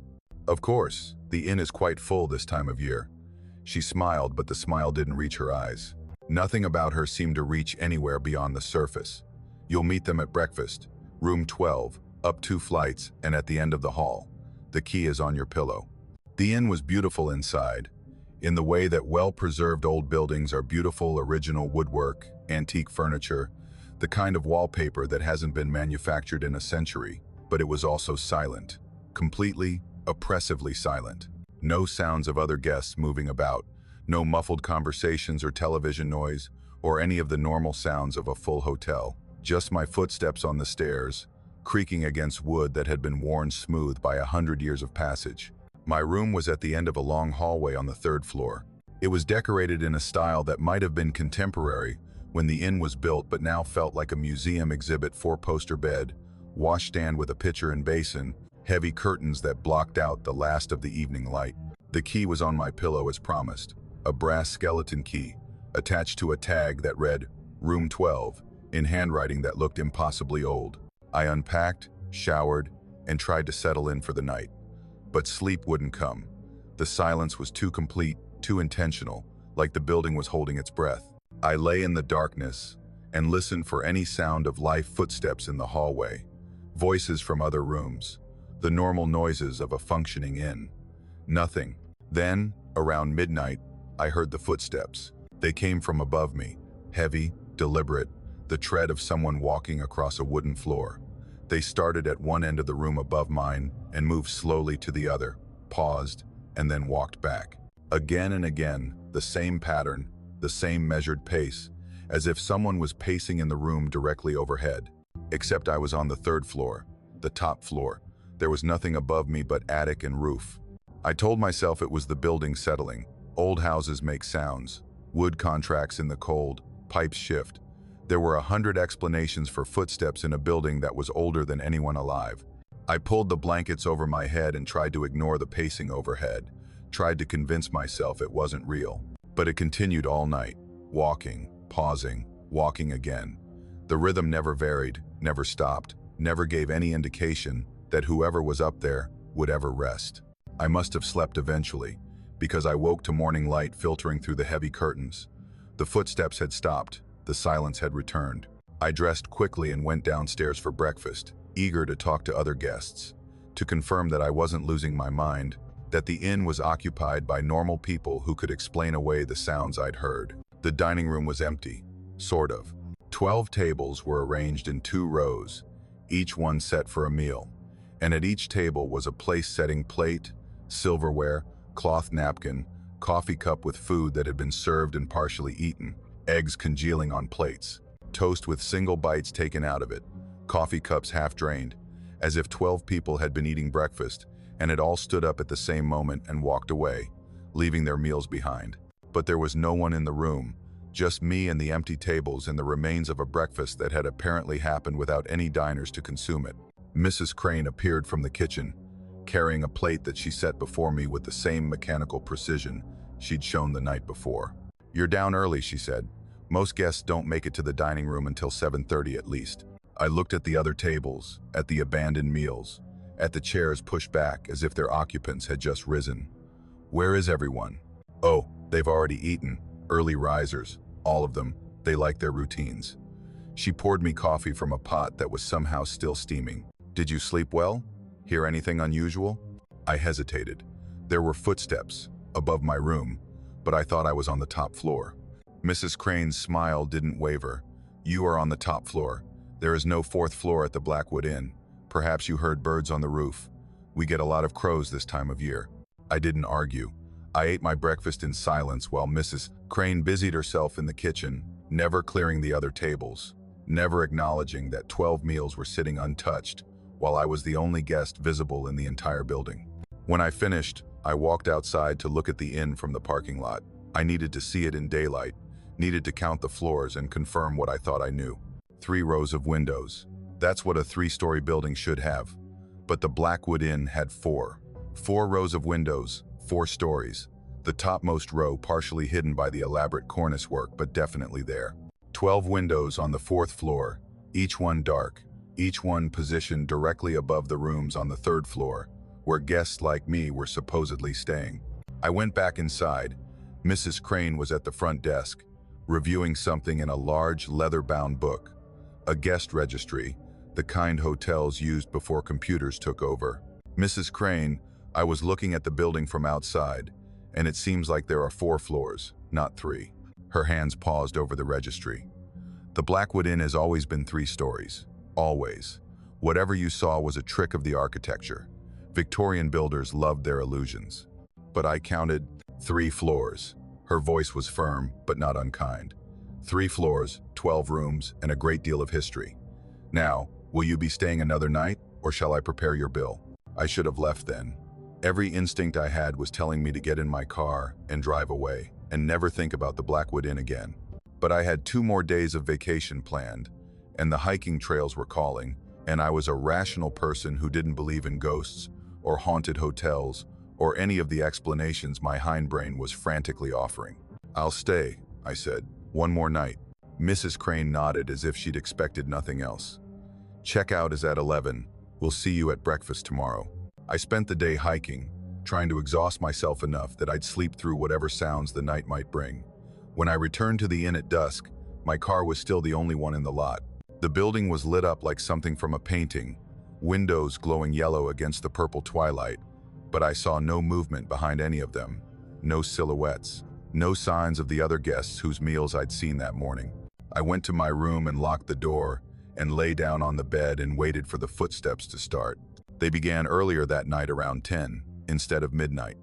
The same pattern as before, pacing across the floor above me, but with something added. Voices, too faint to understand, carrying on a conversation I couldn't make out. Multiple voices, at least 2 or 3, speaking in tones that rose and fell like a normal discussion, but never resolved into words I could identify. I got out of bed. I was done pretending this was normal, done accepting explanations that didn't explain anything. I was going to find those stairs, find that 4th floor, and see for myself what was making those sounds. The hallway was empty. The doors to the other rooms, 11 of them, plus mine, were all closed. No light showed beneath any of them. No sounds came from inside. It was as if I was the only person staying on the 3rd floor, staying in the entire inn, alone with an elderly woman who smiled without warmth, and a building that had more floors than it was supposed to. I found the door at the end of the hall, not a room door, narrower, older, with a handle instead of a knob. It should have been a closet, based on the layout. But when I turned the handle and pulled it open, I found stairs. Steep, narrow stairs, leading up into darkness. The kind of stairs that servants would have used in the old days, hidden from view of the guests they were meant to serve. I hadn't noticed the door before. I was certain it hadn't been there when I'd walked down the hall earlier. The footsteps were clearer from here. Coming from above, from the floor that Mrs. Crane insisted didn't exist, from the rooms behind those 12 dark windows I'd counted from the parking lot. I climbed the stairs. I don't know why. Some part of me needed to know, needed to see, needed to understand what was happening in this impossible place.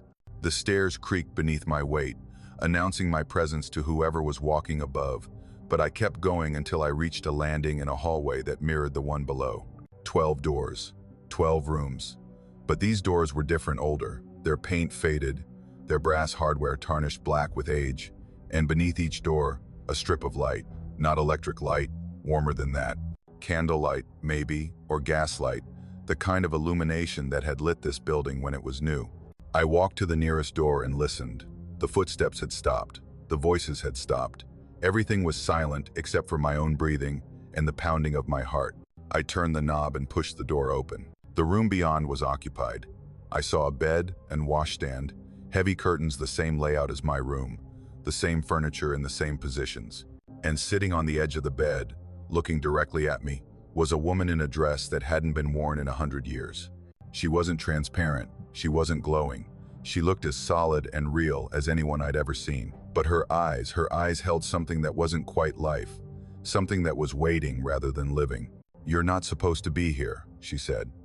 "Guests stay on the 3rd floor. Mrs. Crane is very particular about that." I couldn't speak. I couldn't move.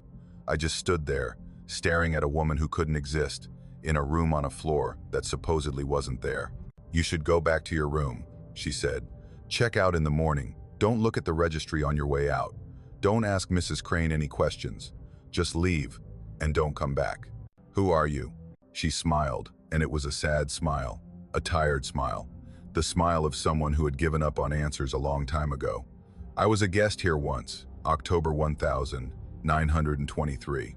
I checked in for one night, just like you. I heard the footsteps. I found the stairs. I opened a door."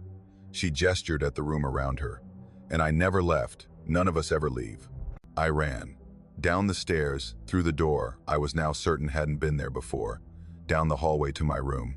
I grabbed my bag, threw my clothes inside, and fled the Blackwood Inn without checking out, without saying goodbye, without looking at anything except the door to the parking lot and my car beyond it. I didn't stop driving until I was 3 towns away. I spent that night in my car, parked at a rest stop on the interstate, unable to close my eyes without seeing that woman's face, that room, that hallway full of doors with light seeping beneath them. I looked up the Blackwood Inn later, searched for any history that might explain what I'd experienced. I found a few mentions of disappearances over the years, guests who had checked in and never checked out, their cars found in the parking lot days or weeks later with no sign of their owners. The cases were never solved. The inn was never investigated. Life went on, and the Blackwood Inn kept operating, and Mrs. Crane, or someone calling herself Mrs. Crane, kept welcoming guests and serving breakfast and smiling without warmth at everyone who walked through the door. The guest registry I'd glimpsed on the front desk was dated October 1923. 12 names, 12 room numbers, no checkout dates. 100 years of guests who never left. 100 years of breakfasts partially eaten and abandoned. 100 years of footsteps on a floor that doesn't officially exist. I think about that woman sometimes, the one who warned me, the one who said she checked in for one night in 1923 and never found her way out. She could have kept me there. She could have let me open another door, find another room, meet another guest who had been waiting for a century. But instead, she told me to leave. She gave me the warning no one had given her. I wonder if Mrs. Crane knows. I wonder if she punishes guests who help other guests escape. I wonder if that woman is still sitting on the edge of that bed, waiting for the next person who finds the stairs and opens the door. The Blackwood Inn is still operating. I checked last month. 4 stars on travel websites, charming Victorian atmosphere, breakfast included, 12 rooms, according to the listing. But if you look closely at the photographs, if you count the windows from outside, you can see the truth. 4 floors, 12 windows on a floor that doesn't exist. And behind each window, someone waiting in the dark, listening for footsteps on stairs that only appear when the inn decides it's time for someone new to stay forever. Story 8. Mount Ascutney rises from the Vermont landscape like something that doesn't quite belong, a solitary peak in a region of rolling hills, an anomaly that geologists call a monadnock, but that locals have always treated with a wariness that goes beyond respect for the natural world. It's a popular hiking destination now, trails maintained by the state, parking lots at the base, families climbing to the summit on summer weekends to take photographs and eat sandwiches and pretend they've accomplished something meaningful. But the old-timers in the valley remember when people didn't climb Ascutney for fun. They remember when the mountain had a different reputation, when the stories about what happened up there kept sensible people on the ground where they belonged. I'd heard some of those stories growing up. My grandmother, who'd lived in the shadow of Ascutney her entire life, used to tell me about hikers who went up and came down different, not injured, not sick, just changed in ways you couldn't put into words. She told me about lights that moved through the trees at night, visible from the valley when the sky was clear, lights that didn't match any campfire or flashlight or natural phenomenon anyone could name. She told me about sounds that carried down from the summit when the wind was right, sounds that might have been voices or might have been something else, speaking words in a language that wasn't quite human. I dismissed it all as folklore, the kind of superstition that accumulates around any prominent landscape feature that's been watched by human eyes for long enough. Mountains collect stories the way valleys collect water. It doesn't mean the stories are true. That's what I believed until last August, when I climbed Mount Ascutney myself and found what was waiting at the top. It was supposed to be a simple day hike. I'd done dozens of them over the years I lived in the area, kept in decent shape, enjoyed the solitude of trails that most tourists didn't know about. Ascutney wasn't even particularly challenging. 4 miles to the summit, maybe 1,000 feet of elevation gain, well-marked trails with plenty of other hikers to keep you company if you went on a busy weekend. I chose a Tuesday, specifically to avoid the crowds. I wanted silence, wanted the mountain to myself, wanted a few hours of peace in a world that had been feeling increasingly chaotic. I parked at the trailhead around 7 in the morning and started up the Brownsville Trail, the steepest but shortest route to the summit. By 10, I expected to be at the top. By 2, I expected to be back at my car. By dinner, I expected to be home, tired but satisfied, with nothing more memorable to show for the day than some photographs and sore legs. The first part of the hike was exactly what I expected. The trail climbed steeply through a forest of mixed hardwoods, the canopy so thick that even at mid-morning the light had a green, underwater quality. I passed a few other hikers coming down, early starters, who'd caught the sunrise from the summit, but after an hour, I was alone. Just me and the mountain, and the sound of my own breathing, steady and rhythmic, as I pushed toward the top. I reached the summit clearing around 10:30. The view was spectacular. The Connecticut River Valley spread out below, the Green Mountains visible to the west, a landscape that looked almost toy-like from this height. I took some photographs, drank some water, and started exploring the summit area, looking for a good spot to eat my lunch. That's when I found the structure. It was set back from the main clearing, hidden in a stand of stunted pines that grew near the northern edge of the summit.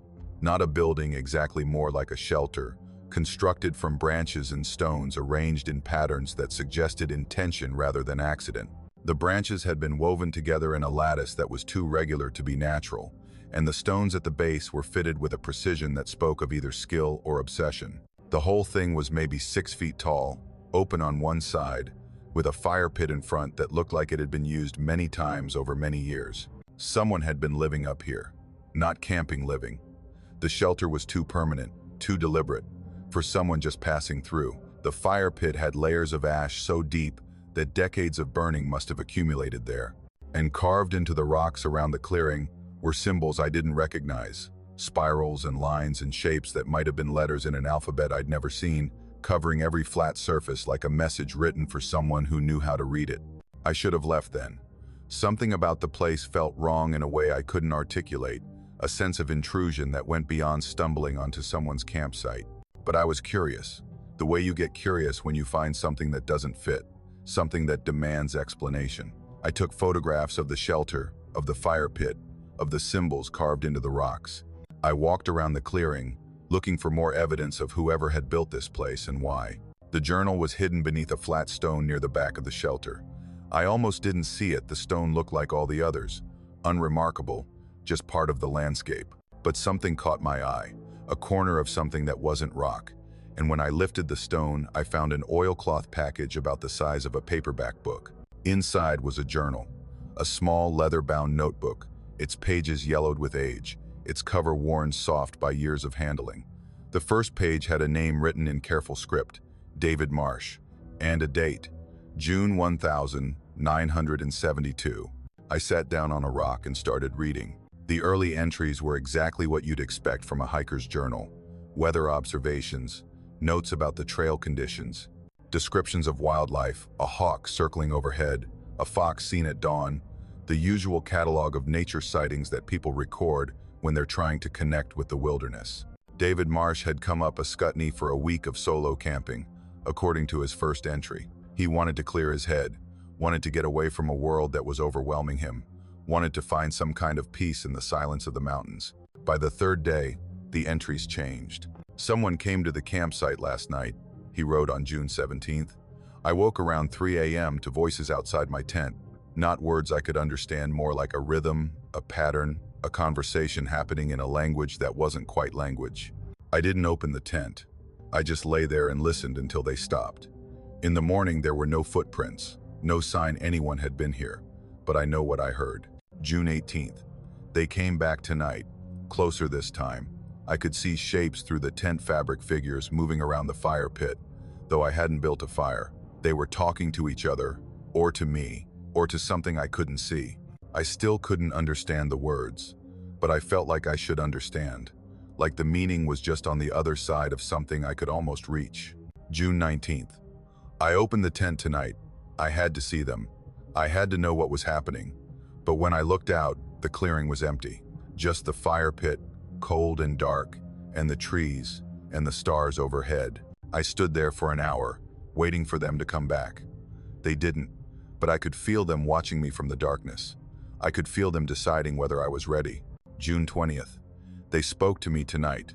I don't know how. There was no sound, no voices, just knowledge that appeared in my head like something being poured into a vessel. They told me why the mountain is here, what it was before we built our trails and our clearings, what it still is. Underneath the surface, we think we understand. I can't write it down. The words don't exist in any language I know, but I understand it now. I understand why some people never come down. The entries continued for another week, each one more fragmented than the last. David Marsh stopped writing about the weather, about wildlife, about anything connected to the physical world. He wrote about things he was seeing that I couldn't picture, about conversations he was having with visitors he never described, about truths he was learning that he promised to share with the world below once he understood them well enough to explain. The last entry was dated June 28th, 1972.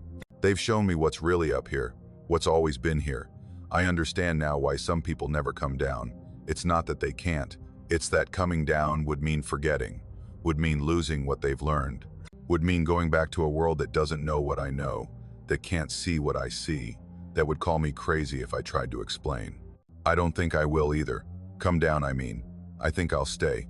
They want me to stay. They've made a place for me, in the shelter I built with their guidance, in the clearing where they come at night. I'll be here when the next person finds this journal.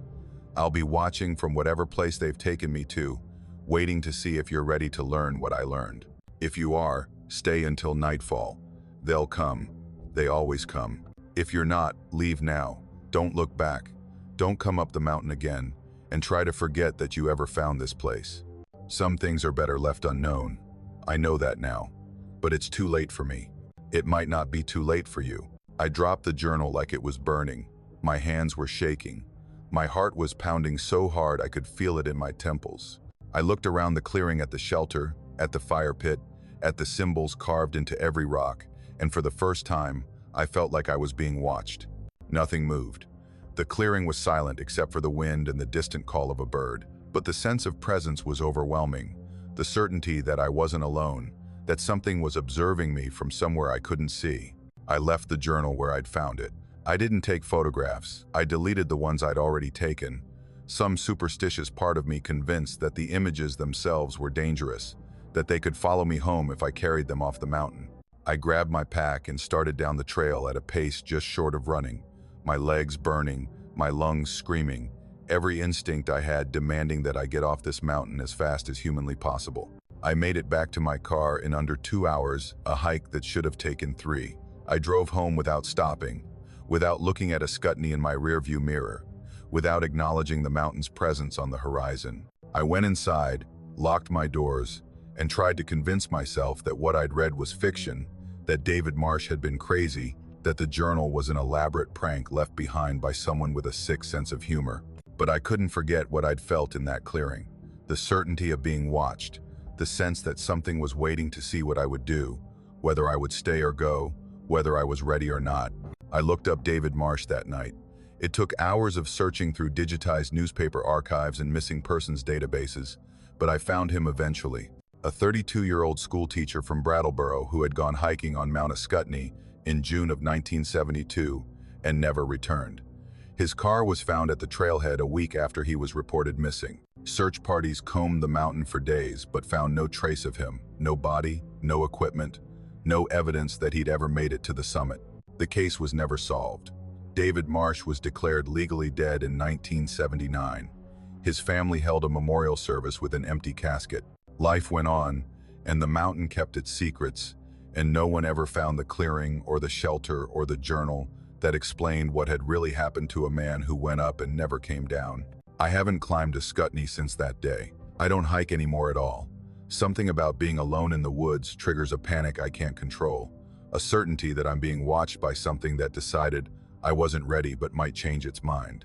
I've moved twice, each time to a place further from the mountain, each time telling myself it's for work or family or any reason except the truth. But I can still see it. From my current apartment, on clear days, I can see Mount Ascutney rising on the western horizon, that solitary peak that doesn't quite fit with the landscape around it. And sometimes, at night, when the sky is dark and the stars are bright, I see a light moving near the summit. Not a campfire, not a flashlight, something else. Something that moves in patterns too deliberate to be natural, that appears and disappears like it's trying to send a message to whoever might be watching from below. I think about David Marsh when I see that light. I think about his journal and his visitors and the truths he learned that he couldn't put into words. I think about the shelter made of branches and stones, about the fire pit with its decades of ash, about the symbols carved into rocks that I didn't recognize but felt I should. And I think about his last entry, the warning, the choice he gave to whoever found what he'd left behind. Stay until nightfall. They'll come. They always come. I didn't stay. I ran. And maybe that saved me. Or maybe it just delayed whatever was supposed to happen. Or maybe nothing was ever going to happen and the whole thing was just the product of a troubled mind and a suggestible imagination. But when I see that light on the mountain, when I feel the pull of something I can't name urging me to go back, to climb, to find the clearing and wait for nightfall and learn what David Marsh learned when I feel that pull, I wonder. I wonder what he saw. I wonder what they told him. I wonder what truth was so profound that coming back down would mean forgetting it, would mean losing the most important thing he'd ever known. And I wonder, if I went back, if I stayed, if I waited, would I finally understand? The light is moving on the mountain tonight. I can see it from my window, a point of brightness that appears and disappears among the trees near the summit. They're still up there. Whatever they are, whatever they were before we came, whatever they'll be after we're gone. And they're waiting. They've been waiting since 1972 at least. Maybe longer, maybe forever. I won't go back. I tell myself that every night when I see the light, I won't go back. But sometimes, in the quiet hours before dawn, I find myself looking at hiking gear I haven't used in years. And I wonder how long I can keep saying no. Story 9. My Uncle Harold died in February of 2019, alone in the farmhouse where he'd lived for 63 years. Heart attack, the doctors said, quick and painless, the kind of death farmers hope for after a lifetime of hard work and harder winters. He was 81 years old, had never married, had no children, and had apparently never gotten around to writing a will. That's how I inherited 50 acres of Vermont dairy farm, 100 head of cattle, and a collection of problems I didn't understand until it was almost too late. I barely knew Uncle Harold. He was my father's older brother, a man who had chosen to stay on the family land while everyone else scattered to cities and suburbs and lives that didn't involve waking before dawn to milk cows. I'd visited the farm maybe a dozen times in my childhood, brief summer trips that left me with vague memories of barns and fields, and an old man who didn't talk much but seemed to know everything about the animals in his care. After my father died, those visits stopped entirely. I hadn't seen Uncle Harold in 15 years when the lawyer called to tell me I was his sole heir. I should have sold immediately. That was my plan list, the property, take whatever offer came, use the money to pay off my student loans, and maybe put a down payment on a condo in Burlington. I had no interest in farming, no skills for it. No desire to spend my life in rural isolation the way Harold had. The farm was nothing to me but an unexpected windfall, a problem to be solved as quickly and profitably as possible. But something changed when I actually saw the place. I drove out in early March just to assess the property before meeting with the realtor. The farmhouse sat at the end of a long dirt road, surrounded by fields still brown from winter, with the green mountains rising in the distance, like a wall separating this valley from the rest of the world. It was exactly as I remembered it: white clapboard, green shutters, a wraparound porch that sagged in places where the wood had gone soft. Behind it, the barn rose like a cathedral, its red paint faded to something closer to rust. And beyond that, the fields stretched north and west, 50 acres of land that had been in my family for 4 generations. Standing there, looking at the mountains and the fields and the farmhouse that my great-grandfather had built with his own hands, I felt something I hadn't expected. A connection, a sense of belonging that I'd never experienced in any of the apartments and rental houses I'd lived in since leaving home. This was my land, my family's land, and some part of me, some part I hadn't known existed, didn't want to let it go. I decided to stay for 1 season. Just through the summer, I told myself, I'd learn what I could about the operation, see if farming was something I might want to pursue, and make a final decision in the fall. If I hated it, I'd sell. If I loved it, maybe I'd found my calling. Either way, a few months in the country would be good for me. A chance to reset, to figure out what I wanted from life, to honor my uncle's memory by at least trying to understand the world he'd devoted himself to. The first warning came from the cattle. Uncle Harold had kept about 100 head of dairy cows, a modest herd by commercial standards, but more than enough for one person to manage with help. The farm hands, 2 brothers named Tom and Pete Wilkins, who'd worked for Harold for over 20 years, were supposed to stay on through the transition, handling the daily operations while I learned the basics. But when I called to confirm arrangements, Tom's voice was cold and distant. "We won't be coming back," he said. "Worked there long enough. Time to move on. But you've been there for 20 years. Don't you want to at least—" "Sell the place," Tom interrupted. Sell it while you still can. Your uncle knew what he was doing, keeping things running the way he did. You don't know. You can't know. Just sell it and don't look back. He hung up before I could ask what he meant. I found other help, eventually a young couple from the next town over who needed work and didn't ask questions about why the previous hands had left. They handled the milking and the feeding while I tried to learn the rhythms of the farm, the endless cycle of tasks that kept 100 animals alive and productive. But even with their help, I noticed things that didn't make sense. The cattle refused to graze in the north pasture. It was the largest field on the property, 20 acres of good grass that should have been prime grazing land. But whenever I opened the gate, the cows would cluster near the entrance, lowing nervously, refusing to move forward no matter how much I tried to encourage them. They'd push against each other, eyes rolling, making sounds I'd never heard cattle make before, not the normal lowing of animals wanting food or attention, but something higher, more urgent, almost like warnings. I asked the young couple about it. They said they'd noticed the same thing but figured the cows just preferred the smaller field near the barn. Animals have their habits, they said. No point fighting them. But it wasn't habit. I could see it in the way the cattle watched the north pasture, the way they positioned themselves with their backs to it, the way they startled at sounds that seemed to come from that direction. They weren't avoiding the field out of preference. They were afraid of it, afraid of something I couldn't see.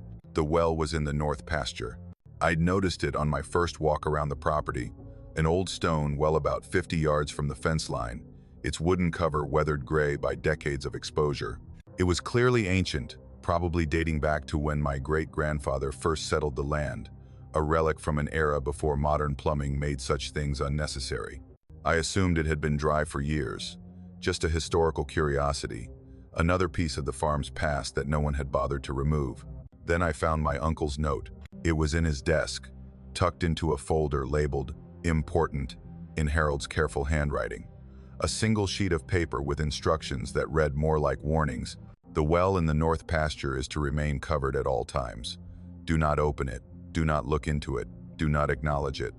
The cover is heavy for a reason. If you must go near it, go in daylight, go quickly, and do not linger. The cattle know.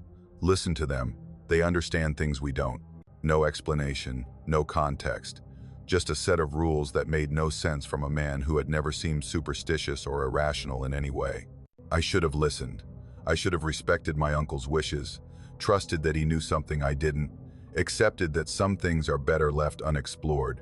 But I was 34 years old and educated and rational, and I didn't believe in warnings without reasons. I didn't believe that a hole in the ground could be dangerous just because an old farmer said it was. I went to the well on a Thursday afternoon in late May. The sun was bright, the sky was clear, and I told myself I was just going to take a quick look, satisfy my curiosity, prove to myself that there was nothing to be afraid of. I brought a flashlight, heavy duty, the kind that could illuminate a football field. I brought my phone, fully charged, in case I needed to call for help. I brought every rational precaution I could think of, as if rational precautions meant anything against what was waiting in that well.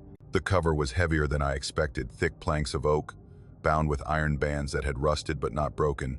It took all my strength to lift it, to drag it aside far enough to reveal the circular opening beneath. The smell hit me first, not rot, not decay, but something older, something that reminded me of caves and deep places and the breath of the earth itself. I shined my flashlight into the darkness. The well was dry. That much I could see immediately, no water at the bottom, just bare stone walls, descending into shadow. The shaft went down maybe 30 feet, narrowing slightly as it dropped, ending in a floor of packed earth that my light could barely reach. But it wasn't empty. There were shapes down there. In the darkness at the bottom of the well, beyond the reach of my flashlight, things were moving. I caught glimpses, a curve that might have been a back, a line that might have been a limb, something that reflected my light for just a moment before pulling back into the shadows. Not one shape, many, crowded together at the bottom of that shaft, shifting and rearranging themselves, moving in patterns that suggested awareness, intelligence, intention. They might have been animals. That's what I told myself in the first second, the first desperate attempt to explain what I was seeing. Animals that had fallen into the well and couldn't get out, living in the darkness, surviving on whatever they could find. But they were wrong. The proportions were wrong. The way they moved was wrong. And when I leaned closer, When I tried to get a better look at what I was seeing, they stopped moving entirely. They looked up at me. I couldn't see eyes. I couldn't see faces. I couldn't see anything clearly enough to describe. But I felt their attention, felt it like a physical force, like a cold hand pressing against my spine, like something reaching up from that darkness to touch a part of me I didn't know existed. They knew I was there. They knew I was watching. And they were deciding what to do about it. I dropped the flashlight. It fell into the well, spinning as it dropped, its beam catching glimpses of stone and shadow and things that moved too fast to see. I heard it hit the bottom, heard the glass shatter, heard a sound that might have been impact or might have been something else, something wet, something organic, something that suggested the flashlight hadn't just hit Earth. I ran. I didn't put the cover back. I couldn't bring myself to go near that opening again. Couldn't stand the thought of being within reaching distance of whatever was at the bottom. I ran to the farmhouse and locked the doors and sat in the kitchen until the sun went down, shaking, trying to convince myself I'd imagined it, that the stress of inheriting the farm and learning a new life had caused some kind of breakdown. But I hadn't imagined it. I knew what I'd seen. I knew what I'd felt. I sold the farm the following week. I didn't wait for a good offer, didn't negotiate, didn't do any of the things a sensible person does when selling property worth hundreds of thousands of dollars. I just wanted it gone. I wanted to never think about that well again, never picture those shapes in the darkness, never feel that attention focused on me like something hungry recognizing prey. The new owners were a young family from Massachusetts, a husband, wife, and 2 kids, looking for a simpler life in the country. They seemed so hopeful when they signed the papers, so excited about their fresh start. I didn't tell them about the well. I didn't tell them what I'd seen. I told myself it was just a hole in the ground, that whatever I'd experienced was a product of stress and imagination, that they would be fine. They lasted 3 months. I heard about it from the realtor who'd handled the sale. The family had left in the middle of the night, abandoning furniture, clothes, toys, everything. They'd driven back to Massachusetts and refused to discuss what had happened. The husband had made a single statement to the realtor. Something lives there. Something that was there before the house, before the farm, before any of us. It let us leave because we didn't belong to it yet. But it's waiting. It's always waiting. The farm has been empty ever since. The house sits vacant, the barn falling slowly into disrepair, the fields going wild with weeds and brush. No one will buy it. No one will even look at it after they hear the stories, because stories have started circulating now. Whispers about the property, rumors about what the family saw, theories about what my uncle knew, and why he spent 60 years keeping a wooden cover over a hole in the ground. But the cattle are still there. I've driven past a few times, unable to stay away completely, drawn by something I don't want to name. The house is dark, the barn is rotting, the pastures are overgrown. But the cattle are still there, the same herd, or what's left of it, grazing in the north pasture. The pasture they used to avoid, the pasture with the well. They're healthy, well-fed. Someone is taking care of them, milking them, keeping them alive. But I've never seen anyone on the property, never seen a car in the driveway, or a light in the windows, or any sign of human presence. Just the cattle, grazing peacefully in a field they used to be terrified of. And sometimes, when I drive past at dusk, I see the cover is off the well. I see it lying in the grass a few feet from the opening, as if someone or something has been coming and going. I don't stop anymore. I don't slow down. I just drive past as fast as I can, trying not to look, trying not to think about what I saw in that darkness. But I can feel them sometimes, even from the road. That attention, that awareness, those shapes at the bottom of the well, waiting for someone to look down at them again. My uncle spent 60 years keeping that cover closed. 60 years of knowing what was down there and never letting it out. I opened it for maybe 30 seconds. And whatever saw me in that moment, whatever learned my face and my smell, and whatever else it uses to know things, it hasn't forgotten me. It won't forget me. Some nights, when I'm lying in bed in my apartment 50 miles away, I feel it thinking about me, feel it waiting. The farm is empty, the well is open, and something that was there before any of us is taking care of the cattle now. I don't know what it wants. I don't know why it stayed hidden for so long, or what changed when I looked into that darkness. But I know it's patient, I know it remembers, and I know that someday, somehow, it's going to come for what it saw. Story 10.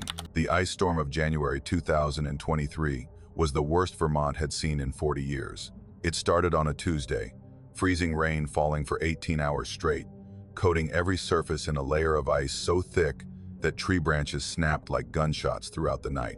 By Wednesday morning, the power was out across 3 counties. Cell towers were down, and the roads were impassable sheets of ice, an inch thick, covering everything, making travel impossible for anything that didn't have chains and a death wish. The state declared an emergency.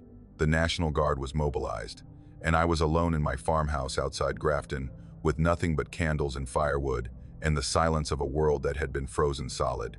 I'd lived in that house for 12 years, ever since I'd left Boston and decided I wanted a quieter life. The farmhouse was old, built in 1847, according to the deed, but I'd renovated it carefully, preserving the original character while adding modern conveniences. Heat came from a combination of oil furnace and the massive stone fireplace in the living room. Water came from a well with an electric pump, and communication came from the cell phone in my pocket, which had become useless the moment the towers went down. The first few days weren't bad. I had plenty of firewood, plenty of food, plenty of books to read by candlelight. The silence was absolute, no cars, no planes, no sounds of civilization at all, but I found it peaceful rather than oppressive. This was why I'd moved to Vermont, after all. The solitude, the simplicity, the chance to exist without the constant noise of modern life. By the 5th day, the silence had started to feel different. It wasn't peaceful anymore. It was heavy, expectant, like the world was holding its breath, waiting for something to happen. I caught myself listening for sounds that never came, straining to hear anything beyond the pop of the fire and the occasional crack of ice-laden branches outside. The farmhouse seemed larger when it was this quiet, the rooms stretching in ways they hadn't before, the darkness beyond my candles feeling deeper and more absolute. That's when I noticed the phone. It hung on the wall in the kitchen, a rotary model from the 1960 seconds that I'd kept for decoration when I moved in. Avocado green plastic, a curled cord connecting the handset to the base, a dial that still clicked satisfyingly when you spun it even though the mechanism hadn't been connected to anything in decades. The previous owners had told me it was a party line phone, one of those shared connections that rural communities used before modern infrastructure made them obsolete. Grafton had switched to private lines in 1989, and this phone had been disconnected ever since. I'd never thought much about it. It was just a piece of vintage kitsch, a conversation piece for visitors who'd never seen a phone without buttons. I'd considered removing it a few times, but never got around to it. It wasn't hurting anything, hanging there on the wall, a relic of a communication system that no longer existed. On the 6th night of the ice storm, it rang. I was in the living room when I heard it, that distinctive mechanical ring, the bell inside the housing vibrating in a pattern I hadn't heard since childhood. For a moment, I thought I was imagining things. The phone couldn't ring. It wasn't connected to anything. There were no wires running from it, no service, no possibility of receiving a call. But it kept ringing, that old-fashioned sound, cutting through the silence of my frozen farmhouse, demanding attention the way phones used to demand attention before we learned to ignore them. I walked into the kitchen. The phone was still ringing, the bell loud and insistent, the handset vibrating slightly in its cradle. I stood there for what felt like minutes, watching it, trying to understand what I was seeing. The laws of physics said this was impossible. My eyes and ears said it was happening anyway. I picked up the handset. Hello? For a moment, there was nothing. Just silence. The particular silence of an open phone line, the faint hiss of static that used to fill the space between voices. I pressed the handset harder against my ear, straining to hear anything that might explain what was happening. Then I heard the breathing. It was soft, barely audible. The sound of someone on the other end of the line who wasn't speaking yet. Not the mechanical sound of a recording or the harsh noise of a bad connection, actual breathing, the rise and fall of lungs, the rhythm of someone waiting. "Hello?" I said again. "Is someone there?" The breathing continued, and then beneath it, I heard voices. They were faint at first, so quiet I might have imagined them. A man and a woman, having a conversation somewhere in the static, their words blurred by distance or time or whatever medium was carrying them to me. I pressed the handset closer, cupped my other hand over my ear to block out any ambient noise, and listened. "Supposed to snow again on Thursday," the man was saying. "Tom Perkins said he saw it on the television. Might get another 6 inches. I hope it holds off until after the weekend, the woman replied. The children want to go sledding at Parker's Hill. They've been looking forward to it all week. Normal things, ordinary things. A conversation about weather and children and weekend plans, the kind of mundane exchange that happens in every household, every day, in every era. But something was wrong with their voices. Something I couldn't identify but felt in the way my skin prickled and my heart rate increased. There was a quality to the sound, a distance, a remove, as if the voices were coming from very far away, or from very long ago. "Who is this?" I asked. "How are you calling this number?" The conversation stopped. The breathing continued, louder now, closer, as if whoever was on the line had suddenly become aware of my presence. "Hello?" the woman's voice said, no longer speaking to the man, now directed at me. "Is someone there? Is someone listening?" I should have hung up. Every instinct I had was screaming at me to put down the handset, to walk away from this impossible phone call, to pretend it had never happened. But I couldn't.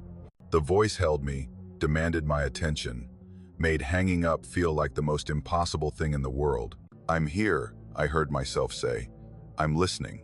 A pause. The breathing seemed to quicken, seemed to take on a quality of excitement or relief. Then the woman spoke again, and when she did, she said my name. Sarah Collins. My name, my full name. Spoken by a voice I didn't recognize, on a phone line that couldn't exist, during a conversation that seemed to be happening across decades. "How do you know my name?" "We've been waiting for someone to answer," the woman said. Her voice was clearer now, closer, as if she was pressing her own handset harder against her face, trying to bridge whatever gap separated us. "We've been waiting so long. The line has been dead for years, but we keep trying. We keep calling. And now someone's finally there. Someone's finally listening." "Who are you? What do you want?" "We just want to talk." The woman's voice was gentle, almost pleading. "We've been so lonely. It's been so quiet here. No one answers anymore. No one even tries. But you answered. You picked up the phone." I looked at the cord dangling from the handset, at the disconnected wire that ended in bare copper, at all the evidence that what was happening couldn't be happening. "This phone isn't connected to anything. It hasn't worked in 30 years. The lines don't need to be connected anymore," the woman said. "Not for us. We're in the wires now, in the signals, in all the places where voices used to travel before the world changed. We've been here since 1989, waiting in the silence, hoping someone would pick up. Since 1989. But that's when we died," the woman said simply. "February 12th, 1989. The fire. You must have heard about it. Everyone in Grafton heard about it." I had heard about it. Every longtime resident of Grafton knew the story of the Bellwether fire, a family of 4 killed when their farmhouse burned in the middle of the night. The father, the mother, 2 children. A faulty heating system, the investigators said. A tragedy that no one could have prevented. The house had burned so completely that the bodies were barely recognizable, identified only by dental records and the process of elimination. "The Bellwethers," I whispered. "Helen Bellwether," the woman confirmed. "And my husband Richard. And our children, Thomas and Mary. We've been here ever since. In the lines, in the connections, listening to conversations we can't join, waiting for someone to pick up when we call." The temperature in my kitchen seemed to drop. The candle on the counter flickered, its flame bending toward the phone as if drawn by some invisible force. I could feel the cold radiating from the handset, seeping into my fingers, spreading up my arm toward my chest. "What do you want from me?" "Just to talk," Helen said again. "Just to not be alone anymore. It's so quiet here, Sarah, so dark. We can hear the living sometimes, fragments of conversations, echoes of a world that's moved on without us.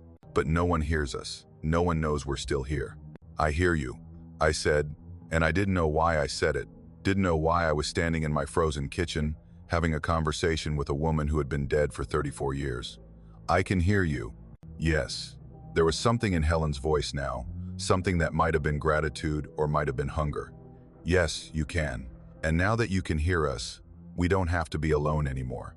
Now that you've answered, we can talk whenever we want. We can be together. A connection, just like the old party lines. Everyone listening to everyone part of the same conversation." The cold was spreading. I could feel it in my chest now, in my lungs, in the center of my body where warmth should have been. The candle flame bent further toward the phone, as if something was pulling at it, drawing it closer. "I have to go," I said. "I have to hang up." "Don't." Helen's voice was sharper now, more insistent. "Don't hang up. Don't leave us alone again. We've been waiting so long. We've been so patient. And now you're here. Now you can hear us. If you hang up, you'll leave us in the dark. You'll leave us in the silence. Please, Sarah. Please don't leave us alone." I hung up. I slammed the handset back into the cradle with more force than necessary, as if I was trying to hurt something that couldn't be hurt. The cold immediately began to recede, the candle flame straightening, the normal silence of the farmhouse returning like a held breath finally released. But the phone was still there, still hanging on my wall, still connected to nothing and everything at once. I burned it the next morning. I took it outside, doused it in lighter fluid, and watched the avocado green plastic melt and bubble and transform into something unrecognizable. I burned the cord, burned the cradle, burned every piece of that phone until there was nothing left but ash and the smell of scorched wiring. Then I buried the remains in the snow behind the barn, as deep as I could dig, and I told myself it was over. The power came back 2 days later. The ice melted. The roads reopened. Life returned to normal, or what passes for normal, in rural Vermont. I didn't tell anyone what had happened. What would I have said? I got a phone call from a family that died in 1989, and they wanted to talk about the weather. They would have thought I'd lost my mind during the isolation, that the silence had done something to me that I couldn't undo. But I know what I heard. I know what spoke to me through a phone that wasn't connected to anything. And I know that burning the phone didn't end it, not really. Because sometimes, late at night, when the house is quiet and the world is dark, I hear ringing. It comes from the wall where the phone used to hang. Not loud, not insistent, just a faint echo, a vibration in the plaster, a sound that might be real or might be memory. It rings and rings and rings, and I lie in my bed and listen and try not to think about what would happen if I answered. Helen Bellwether said they'd been waiting since 1989, waiting for someone to pick up, waiting for a connection. I gave them one. For just a few minutes, on a frozen night in January, I picked up the phone and I listened and I answered. I let them know someone could hear them, and now they know I'm here. The ringing is getting louder. Not every night, but more often than before. And sometimes, in the silence between rings, I think I can hear breathing. I think I can hear voices, faint and distant, talking about weather and children and plans for a weekend that happened 34 years ago. They're still there, in the wires, in the signals, in all the places where voices used to travel before the world changed. And they're waiting for me to answer again. I don't have a phone in the house anymore. Not a landline, not even a cell phone that I keep charged. I drive to town when I need to make calls. I use the computer at the library when I need to send messages. I've cut myself off from anything that could carry a voice, anything that could bridge the gap between where I am and where they are. But the ringing doesn't stop. The wall where the phone used to hang vibrates sometimes, even though there's nothing there. Even though I've checked the wiring a dozen times and found nothing connected to anything. They're calling. Helen and Richard and Thomas and Mary, a family that burned in February of 1989, waiting in the darkness for someone to pick up. And some nights, when the ringing gets loud enough to shake the pictures on my wall, I think about answering, just to make it stop, just to end the waiting, theirs and mine, just to finally learn what they really want. But I know what they want. Helen told me, in that frozen kitchen, on a line that shouldn't exist. They want to talk. They want to not be alone. And they want me to join them in the silence where they've been waiting for 34 years. The ringing is getting louder tonight. I can hear breathing in the static. I can hear voices, almost clear enough to understand. I won't answer. I won't pick up. But someday, I think, I might not have a choice. Someday, the silence might become too heavy, the loneliness too complete, and I'll walk to that empty wall, and I'll put my hand on the plaster where the phone used to hang, and I'll listen for the voice that's been waiting for me since 1989.